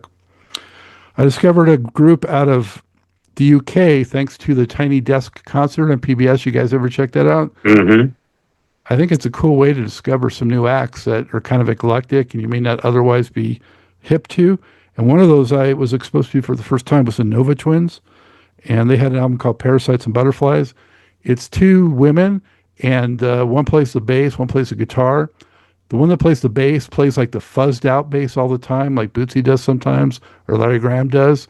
And they add to it a variety of types of music, from rock to a lot of like hip hop influence too. So they blend the rap and the rock with that distorted bass, and some of it's pretty funky. I was impressed, and they're fun to watch too.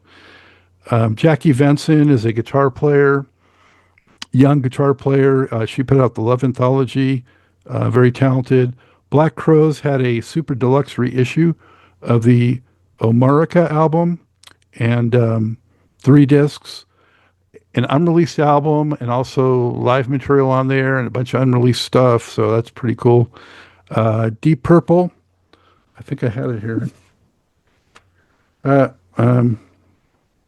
I had it around somewhere. They did this super deluxe version of Made in Japan, another live Japan effort, but from actually not too far away from that war one, early 70s. Jimi Hendrix Experience, Axis Bold as Love, came out in a super deluxe version with a lot of, believe it or not, there's still unreleased outtakes that they haven't yet released of Jimmy somehow. Oh my God. So, yeah. And a remix of the original record, of course. And they do that Atmos Dolby thing now, which you got to play, I don't know, on a Blu-ray or something. Unfortunately, I don't have a system to enjoy that. I don't know if any of you guys do, but I'd be curious to hear what that sounds like in that version. Rolling Stones, they really released Black and Blue Super Deluxe version, and I always really liked that record because it's among their funkiest. I mean, Hot Stuff and Hey Negrita, and the tracks on there are funky. So Billy Preston's on that, right? yeah, he is. Yeah. Yeah. And they actually have some unreleased stuff in there that are like jams, and a couple of those include Jeff Beck. Wow. And really interesting stuff. Just to close it out, I have some reissues. I kind of went overboard on Record Store Day this year, so don't let my wife see this, okay? But I'll just go in the order that I have them here. The Sly Stone one, Winchester Cathedral. There it is. Yeah. Yep. So I'm sure Ricky's hip to that one as well. Then we had the Meters with the released show from the early 70s as well. The Meters are another group that don't get enough credit as being one of the progenitors of funk. And then again with War, they did the. You got yours there too, Karl? There it is. There it is. Yeah, so they had like some unreleased versions of Heartbeat, which was really different, and some extended things, and really interesting. It's just crazy that after all these years, they're finally releasing some of this stuff that's been around forever. I mean, even that 1974 live. Why did it take us so long to get it? You know, it's just nuts. But I also had that on my list. And a couple of honorable mentions I'll just throw out there. Live David Gilmour, really good stuff, doing some Pink Floyd things. And he's getting up there in years, and he can still really play great on guitar. Eric Krasno and the Heavyweights released a live 2-record set. I think it was recorded at the Mint in L.A. And really good funky instrumental, jazzy stuff. Great guitar player from Soul Live, Eric Krasno. And Defunk is a European funk band. They re-released an album called Heaven, which like has additional material on it, good funk. Funk Dome released a record called Funk Dome, and it's a rapper, but really funky grooves to it. And also, lastly, I'll mention Sherry Brown, who I mentioned earlier. Her Messages album, I got to hear because I interviewed her last week. That show's coming up. And her record comes out next week. Right about the time. Yeah, it's Messages. It's Messages, the third Messages record in the Messages from the Heart. Yeah, trilogy. Yeah. Who is that?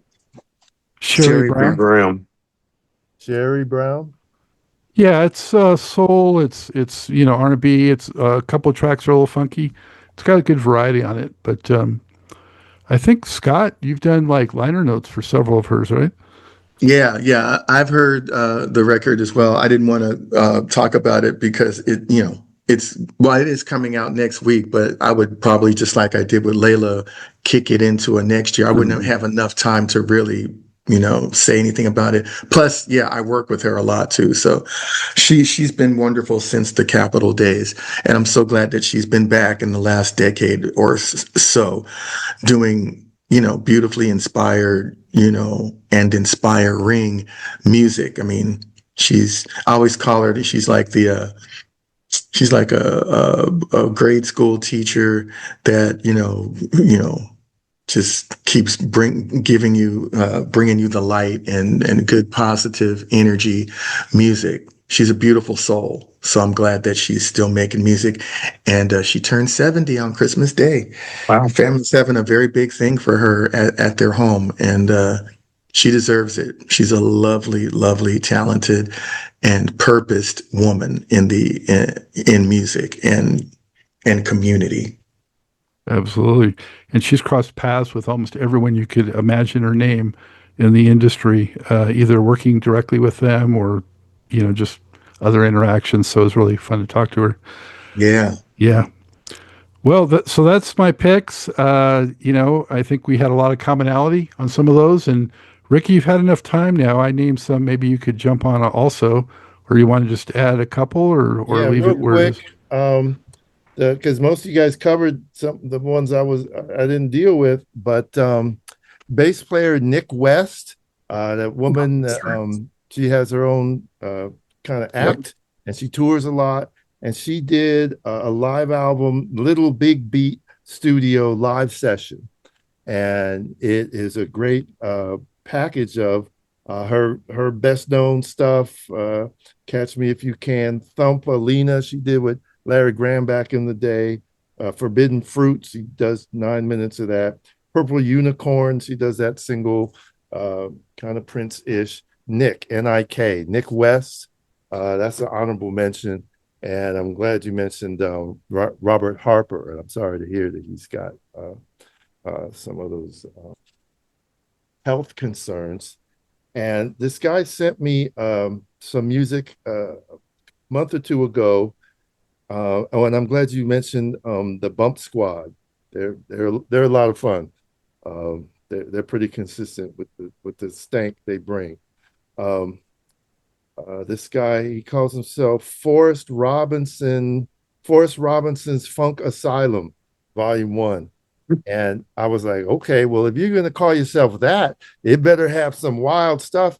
But what it is like really crisp, by the numbers, 80s R&B. So I played Night to Remember, the Shalimar track. And it's like, when we were talking about how the new generation totally listens to the music. So he has covers of Angela Bofield, I Try. He has covers of he does Rick James, Give It To Me Baby, but it's, you should have left that one alone and stay in your lane, and and do the sort of smoother, I don't want to call it smooth jazz, but it kind of is Forrest Robinson's smooth jazz bungalow instead of the Funk Asylum.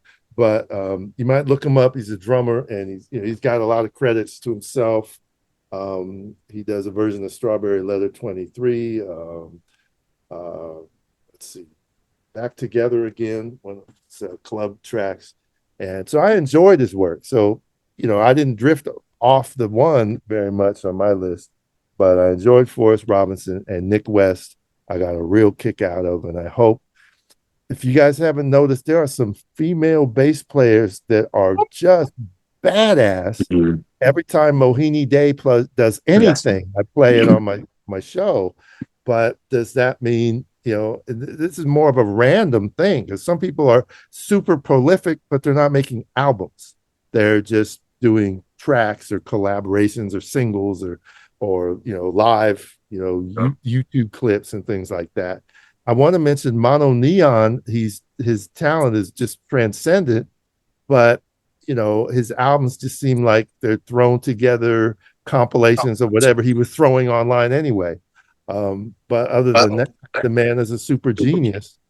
And I did want to mention, when we talked about what happened in 2025, there was like some bass player award given to Bootsy, and there was a live performance, and Mono Neon is playing Stretching Out note for note and killing it. Stretching out, and he can sing it, and he can play it, and he's got the vibe. We know he's got the vibe, wearing his pajamas and everything that he's doing. But all I've ever seen is like a 45-second clip of that, and Bootsy's in the audience, and some of these tribute performances are just slaying, but that doesn't mean we're getting access to them all. And when it comes to Bootsy and the song Stretching Out, performance-wise, I mean, I'm sure everybody has seen it, is that night music version of Stretching Out, the David Sanborn late night show that used to be on.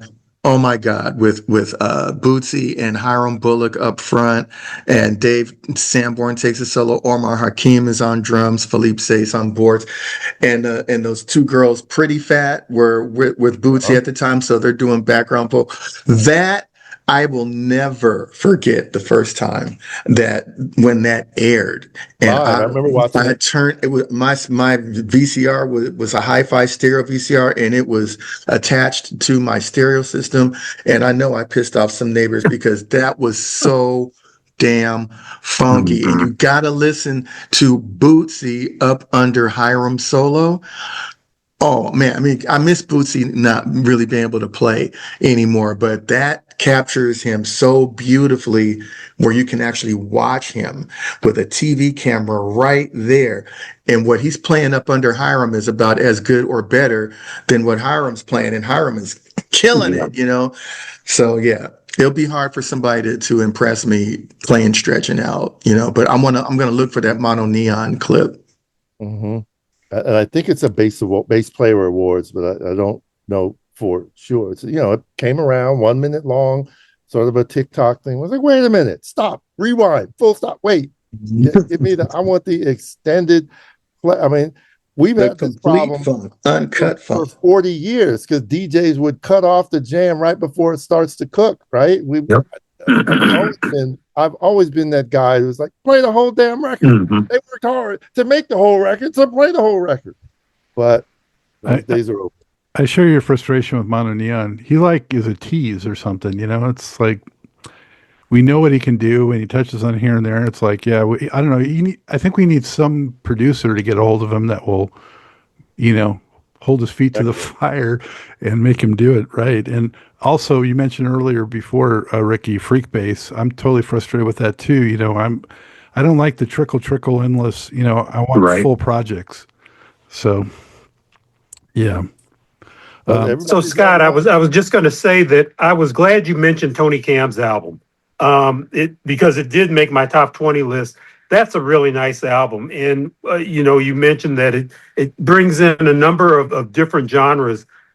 One of the things that I really tripped out on, there's a country song on there, and it's well done. I mean, it's a funky country song, but he makes it work. So, and Tony headlined the Funketeers Ball this year, and they were great. He performed with a couple different bands, but Tony Cam's the real deal, and so I'm glad.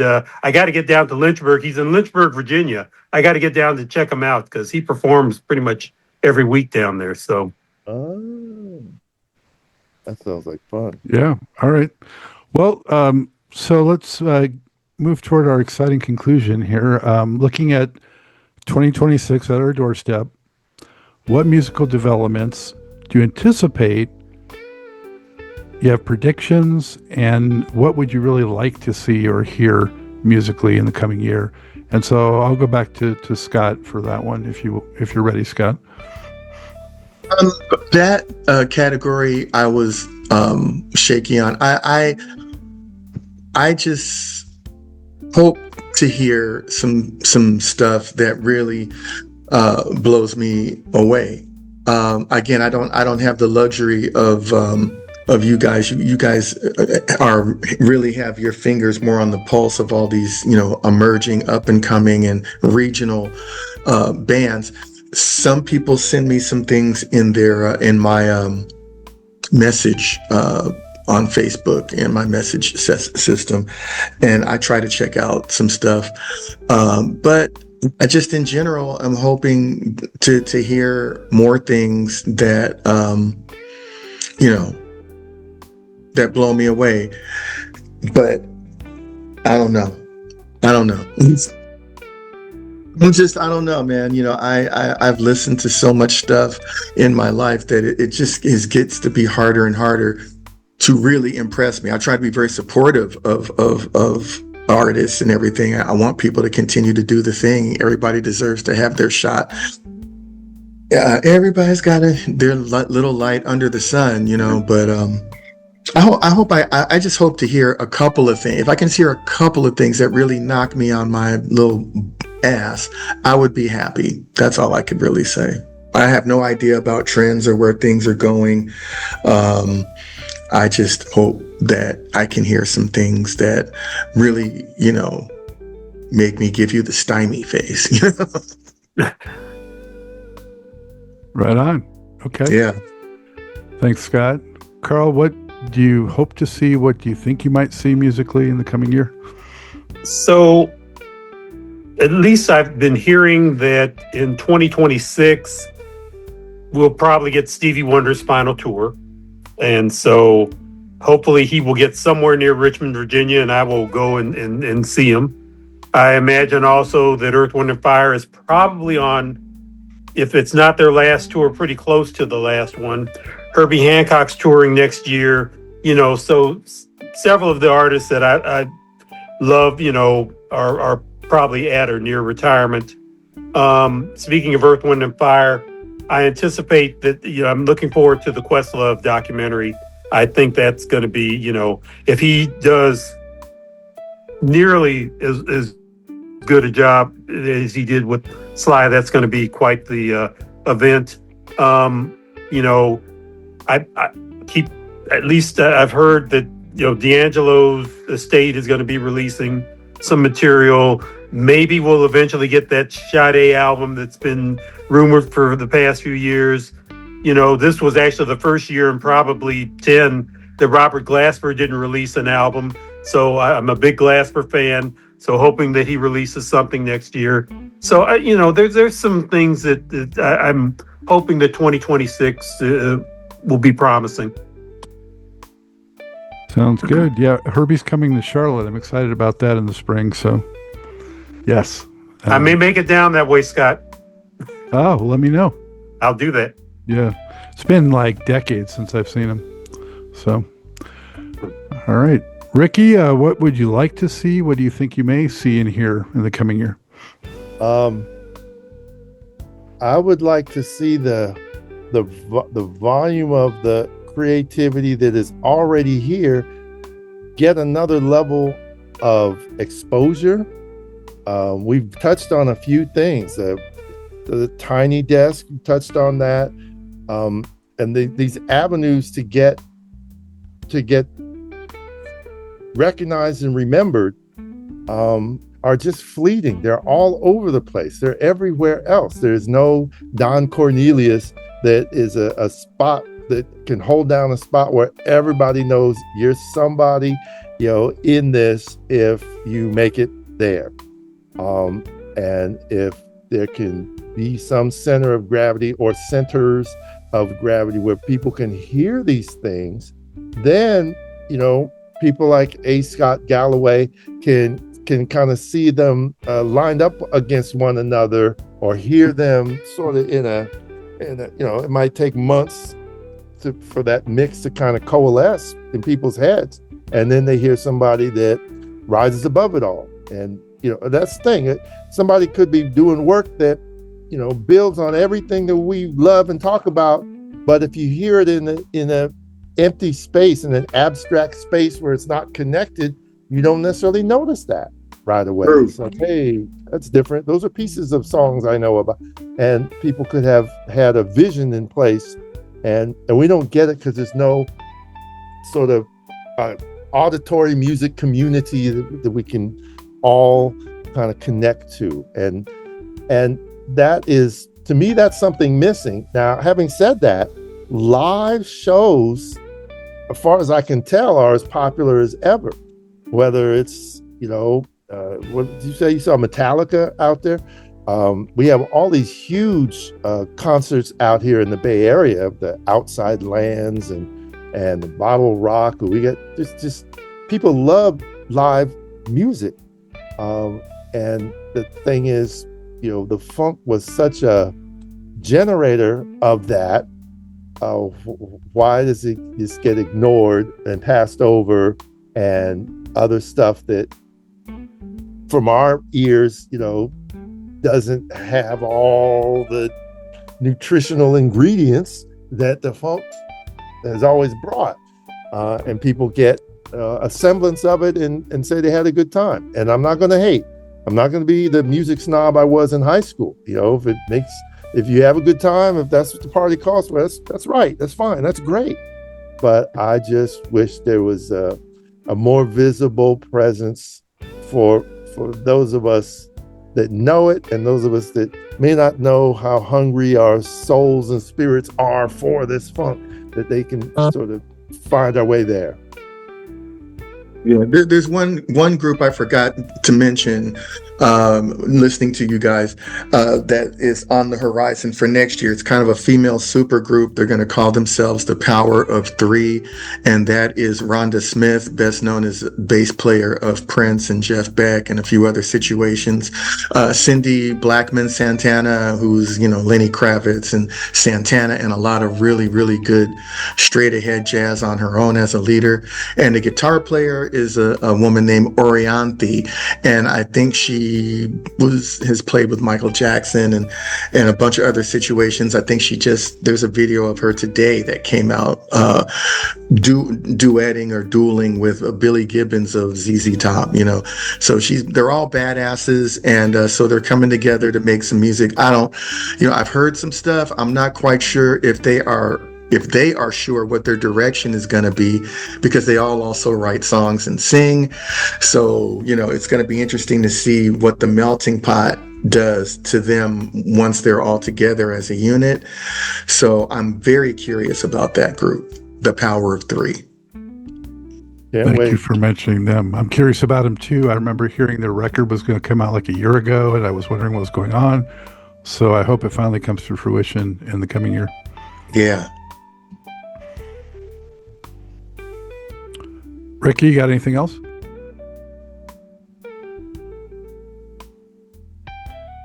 Maybe the flood of books and writing will touch some of the establishment, and we'll see the institutions that honor some of these legends. If they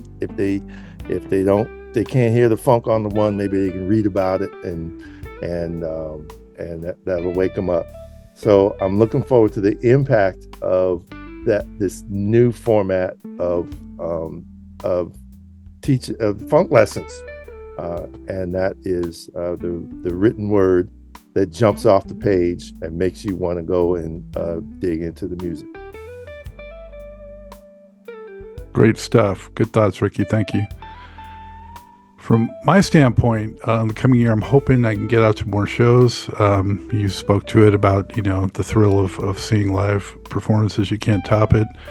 And, they don't always come to my neck of the woods. Unfortunately, I got spoiled living in Los Angeles all those years. Scott Galloway. Yeah. I mean, man, there's the opportunity to see it all. And I did see it all. So again, I never want to be the jaded dude or the whatever. I have high hopes for things, but this brother's seen a lot, seen and heard a lot. So, I hope you guys get to see all those people that Karl mentioned, but I also hope that there's some good new blood that comes and blows us away as well.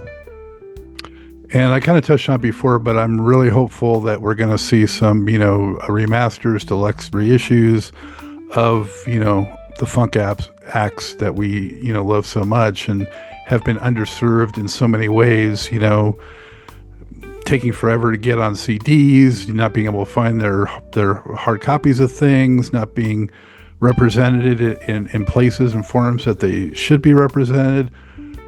I'm hoping, Ricky, with you mentioning too about the going back and really getting the parts down from the classic 70s music and not just little snippets, that it will create a demand for bringing forward, those recordings and videos and films, that haven't hopefully haven't been destroyed in fires or lost to degradation and improper handling and storage and all that sort of stuff. So I have confidence and faith and hope that there's still amazing footage out there locked away in different places, not just Prince's vaults, but others too. I do want to mention Charles Wright put out his memoir, and he was on MCA and his masters got burned to the ground, but his last 3 albums. But there's a technology now that you can take a cassette tape and make it something that is clean enough to be sold on Record Store Day. So, it just means the will needs to be there. Yeah, let's not trip. I mean, there are many companies that have done, so-called CD remaster reissues from vinyl. Well, so yeah, if there's actually some kind of tape or something that has lasted and not had its own degradation issues. Yeah.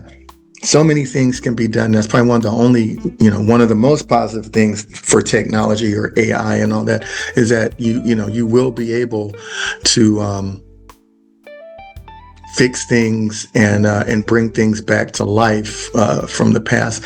I mean, there's even a documentary right now about the race against time to get a lot of audio tape masters digitized before those tapes completely disintegrate.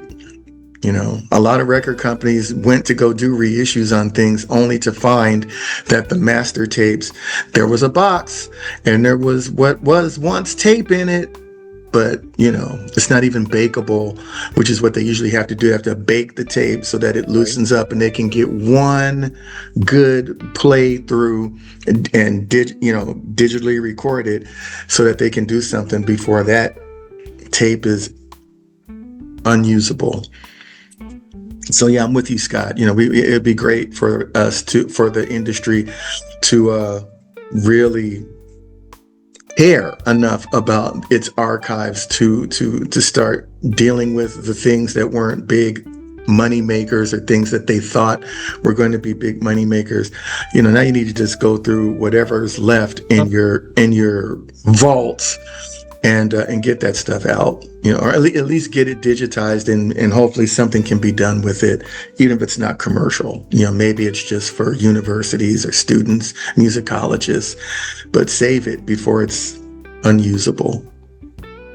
Even some of it, if they could lead to a renaissance. Go ahead. Like when Harry Weinger got in the vaults and put all those James Brown compilations. Mm-hmm. Yeah, he had the heart for it. He had the love and the heart for it, and so if somebody can get in there, and you could reconstruct, remaster, whatever you want to call it, and just bring it back. Just bring that beat back, as Flavor Flav said so prophetically. Bring that beat back. Yes. Rewind. I'd like to see some of those. They're not so young anymore, but younger artists who rode the coattails of a lot of these soul and funk artists, whether it's through sampling, hip hop, rap, or whatever, and they have all this money, invest some of that in what we're talking about, preserve it, and who's going to do it if they don't? It's got to be someone with a passion for it, a respect for it, and the money to do it. To me, they have all that, so why not do it? Need the sensibility. That's why Marcelina Morgan was important, because she did all this hip hop archiving at Harvard, and I think Columbia got Africa Bambaata's entire music collection, as an artifact of archive. And there are institutions in place, but they have to be kind of snapped out of the fog and get out of their orientation and realize that the bump is a national treasure. So let's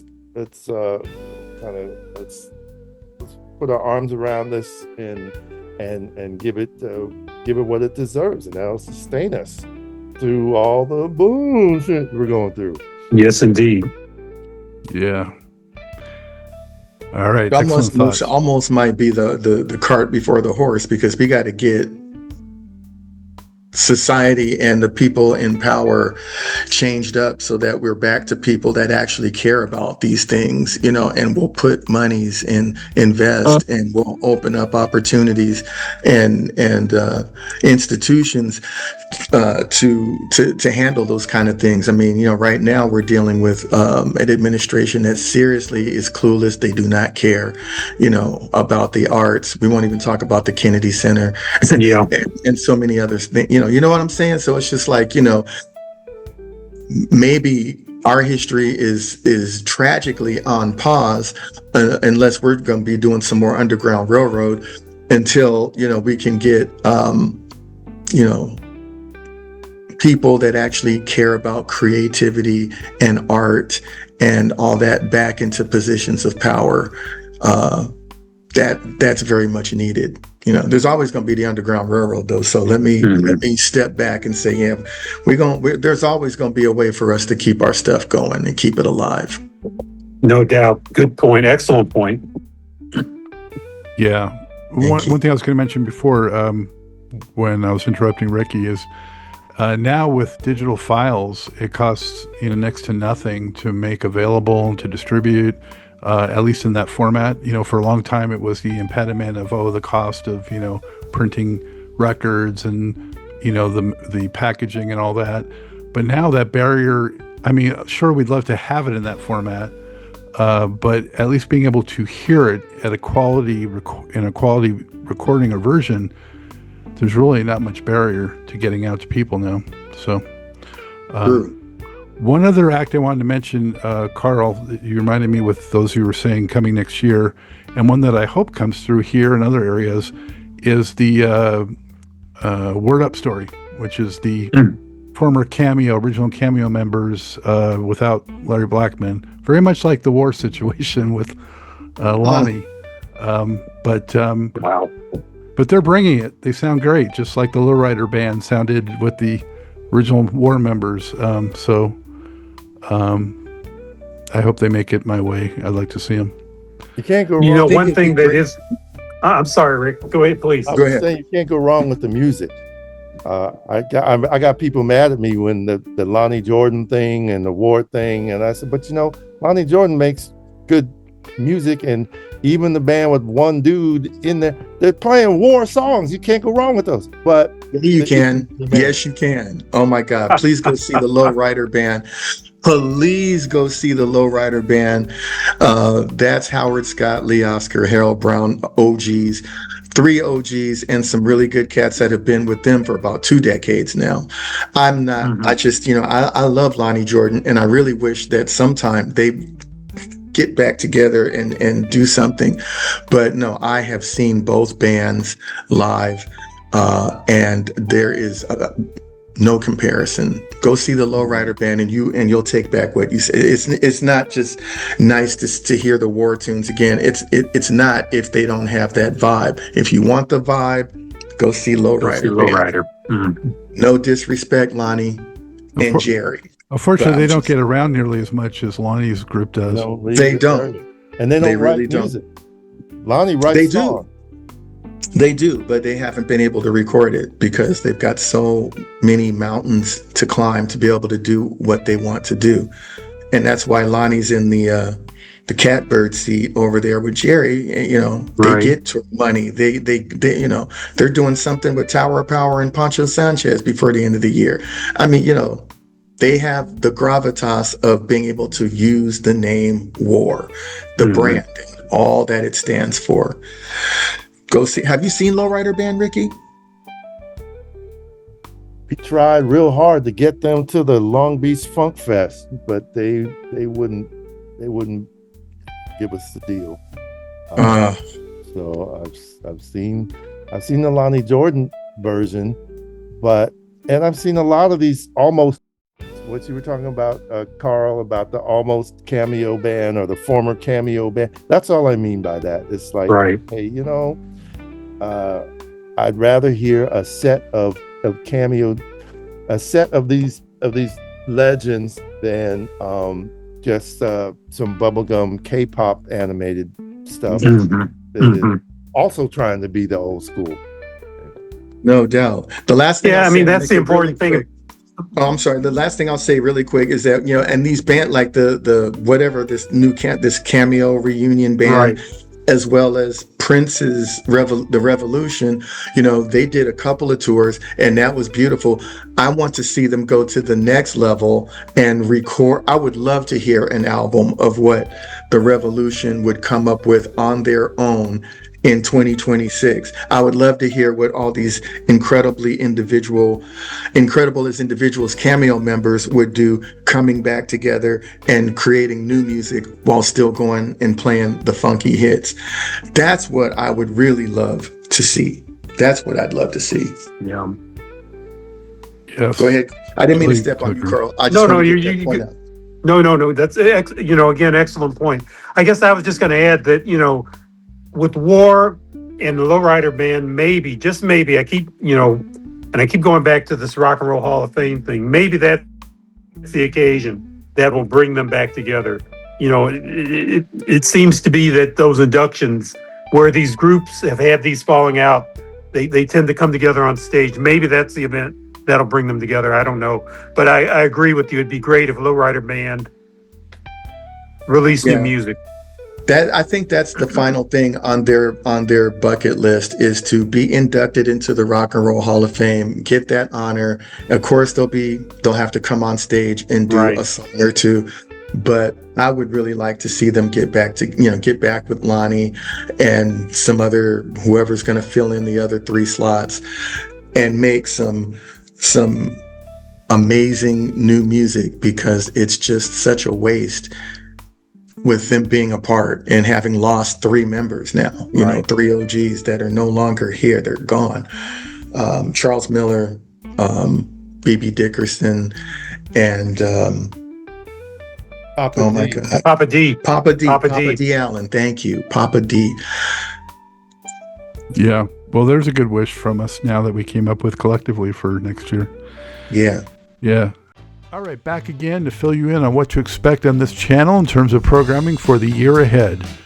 Here's what we got coming, and it's subject to change, but as of right now, first off, there's going to be a little bit of a break for the holidays and the start of the new year, so the channel comes back in full force on January 13th with a special edition of Truth and Rhythm featuring Sherry Brown, singer, guitar player, composer, who worked with Patrice Rushen and many others, and also a lot of solo works, and she has a brand new album.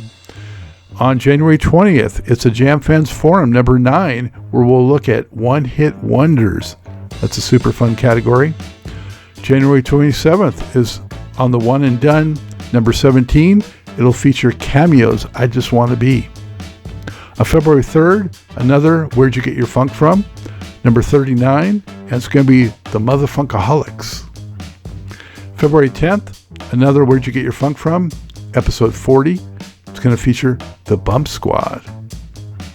February 17th, Jam Fans Forum number 10 is going to be the 20 greatest funk rock tracks of all time.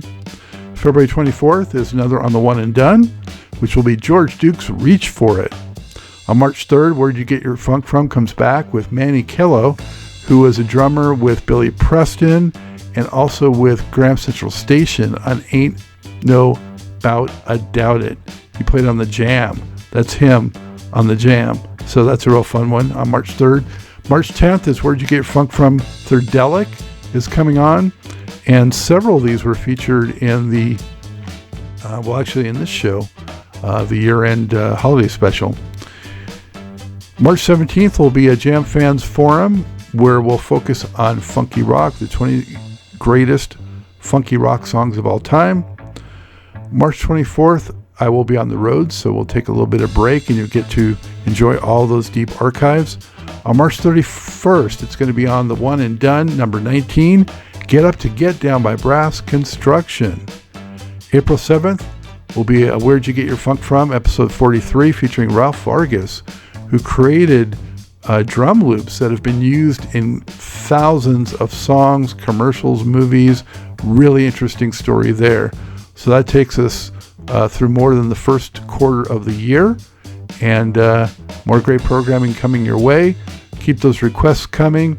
Keep viewing, keep subscribing, keep sharing, keep commenting, and love you for it. Thank you so much. Back to the rest of our holiday special. All right. Oh, let's move on, guys, to putting the music aside for a minute and just think of sort of the holiday season and spirit and the hopefulness of a new year despite it all. What thoughts, wishes do you have to the audience, to our country, and just to our planet? So, Scott, why don't you go with that? I got a sentence for that. Just for the people to take America to higher levels of unity, peace, and prosperity. And that's, that's it. Please. Please. All That's right. my wish. Yes. With a Charles Stepney arrangement behind it. I'll get that in post. Thank you. Karl, what words do you have? Peace, perseverance. I mean, that's really what it, we persevere to achieve peace individually, collectively. We can make it. We can make a change. We can make it happen, as Chicago said. We can make it happen. So let's do it and just stick with it. Don't give up. Don't quit. Don't let these bastards get you down. That's there you go. That's all I can say. So thank you, Scott. Thank you, Karl. Rickey, what are your words in this area? James Baldwin said, all the children are ours, all over the world, every one of them. That's all I have to say. Yeah. Nice.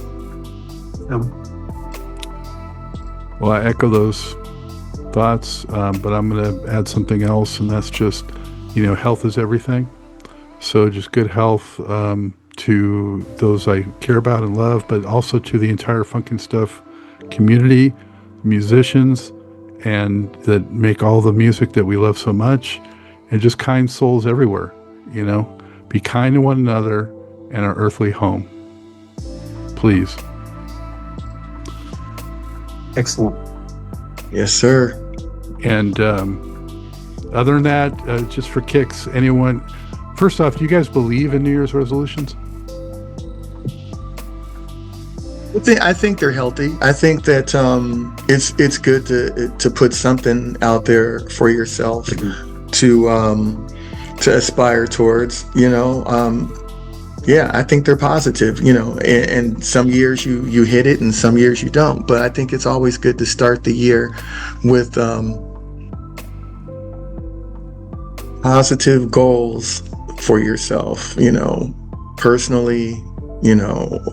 Like you said, health-wise, business-wise, I'm still out here single looking for a Pam Grier, so I would love to have somebody, whatever the things, man, yeah, I think that New Year's resolutions are definitely worth a damn. All right. Well, does anyone care to hazard making one public here? I'm going to try not to double and triple all my activities in one day, and think one a day what I do. You never can get away with that, but that's the goal, and that way you can put your soul into that one thing at a time. So for me, I mean, I'm actually a month away from turning 65, so I want to continue to concentrate on health and family. I mean, those are the two things. Is like, and really just be more mindful of how I spend my time. So if I do that, 2026 will be a good year. Yeah.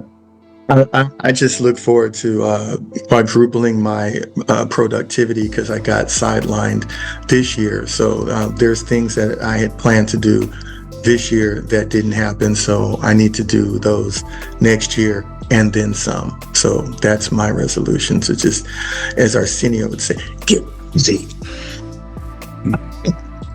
Don't burn yourself out. Yeah. Right.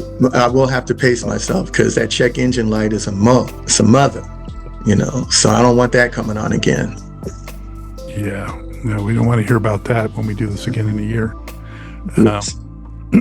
For me, definitely emphasizing fitness, diet, exercise, and also a little bit of what Karl touched on with, more mental time for reflection and gratitude, and just minimizing stress is so much easier said than done, but really just not sweating the small stuff so much, and just being mindful of kindness and selflessness.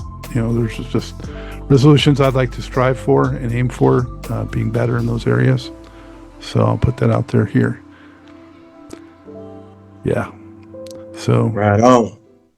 fantastic job, guys. With that, do you have a final word before we sign off, or something you might want to promote? I'll just go back to Rickey if you got anything there.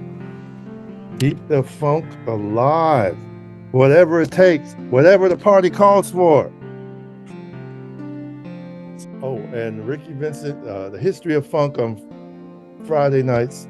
History of Funk with Rickey Vincent and Stevie G on KPFA Radio Friday nights at 10 p.m. Pacific time.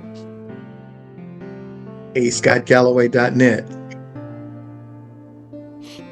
Funky Jazzy Smooth, FJS with KD, Thursday nights on pfunkradio.com, 8 p.m. to 11 p.m. Eastern Time. Check it out. Fantastic. Thanks again, fellas, so much. And thank you as well to all the FUNKNSTUFF Channel viewers, listeners, and supporters. As always, for the last time in 2025, this is Scott Dr. JX Goldfine saying, you know it, keep on vibrating to the rhythm of the one, always. And one nation under a groove. Yep. Peace. See you in 2026. Be well.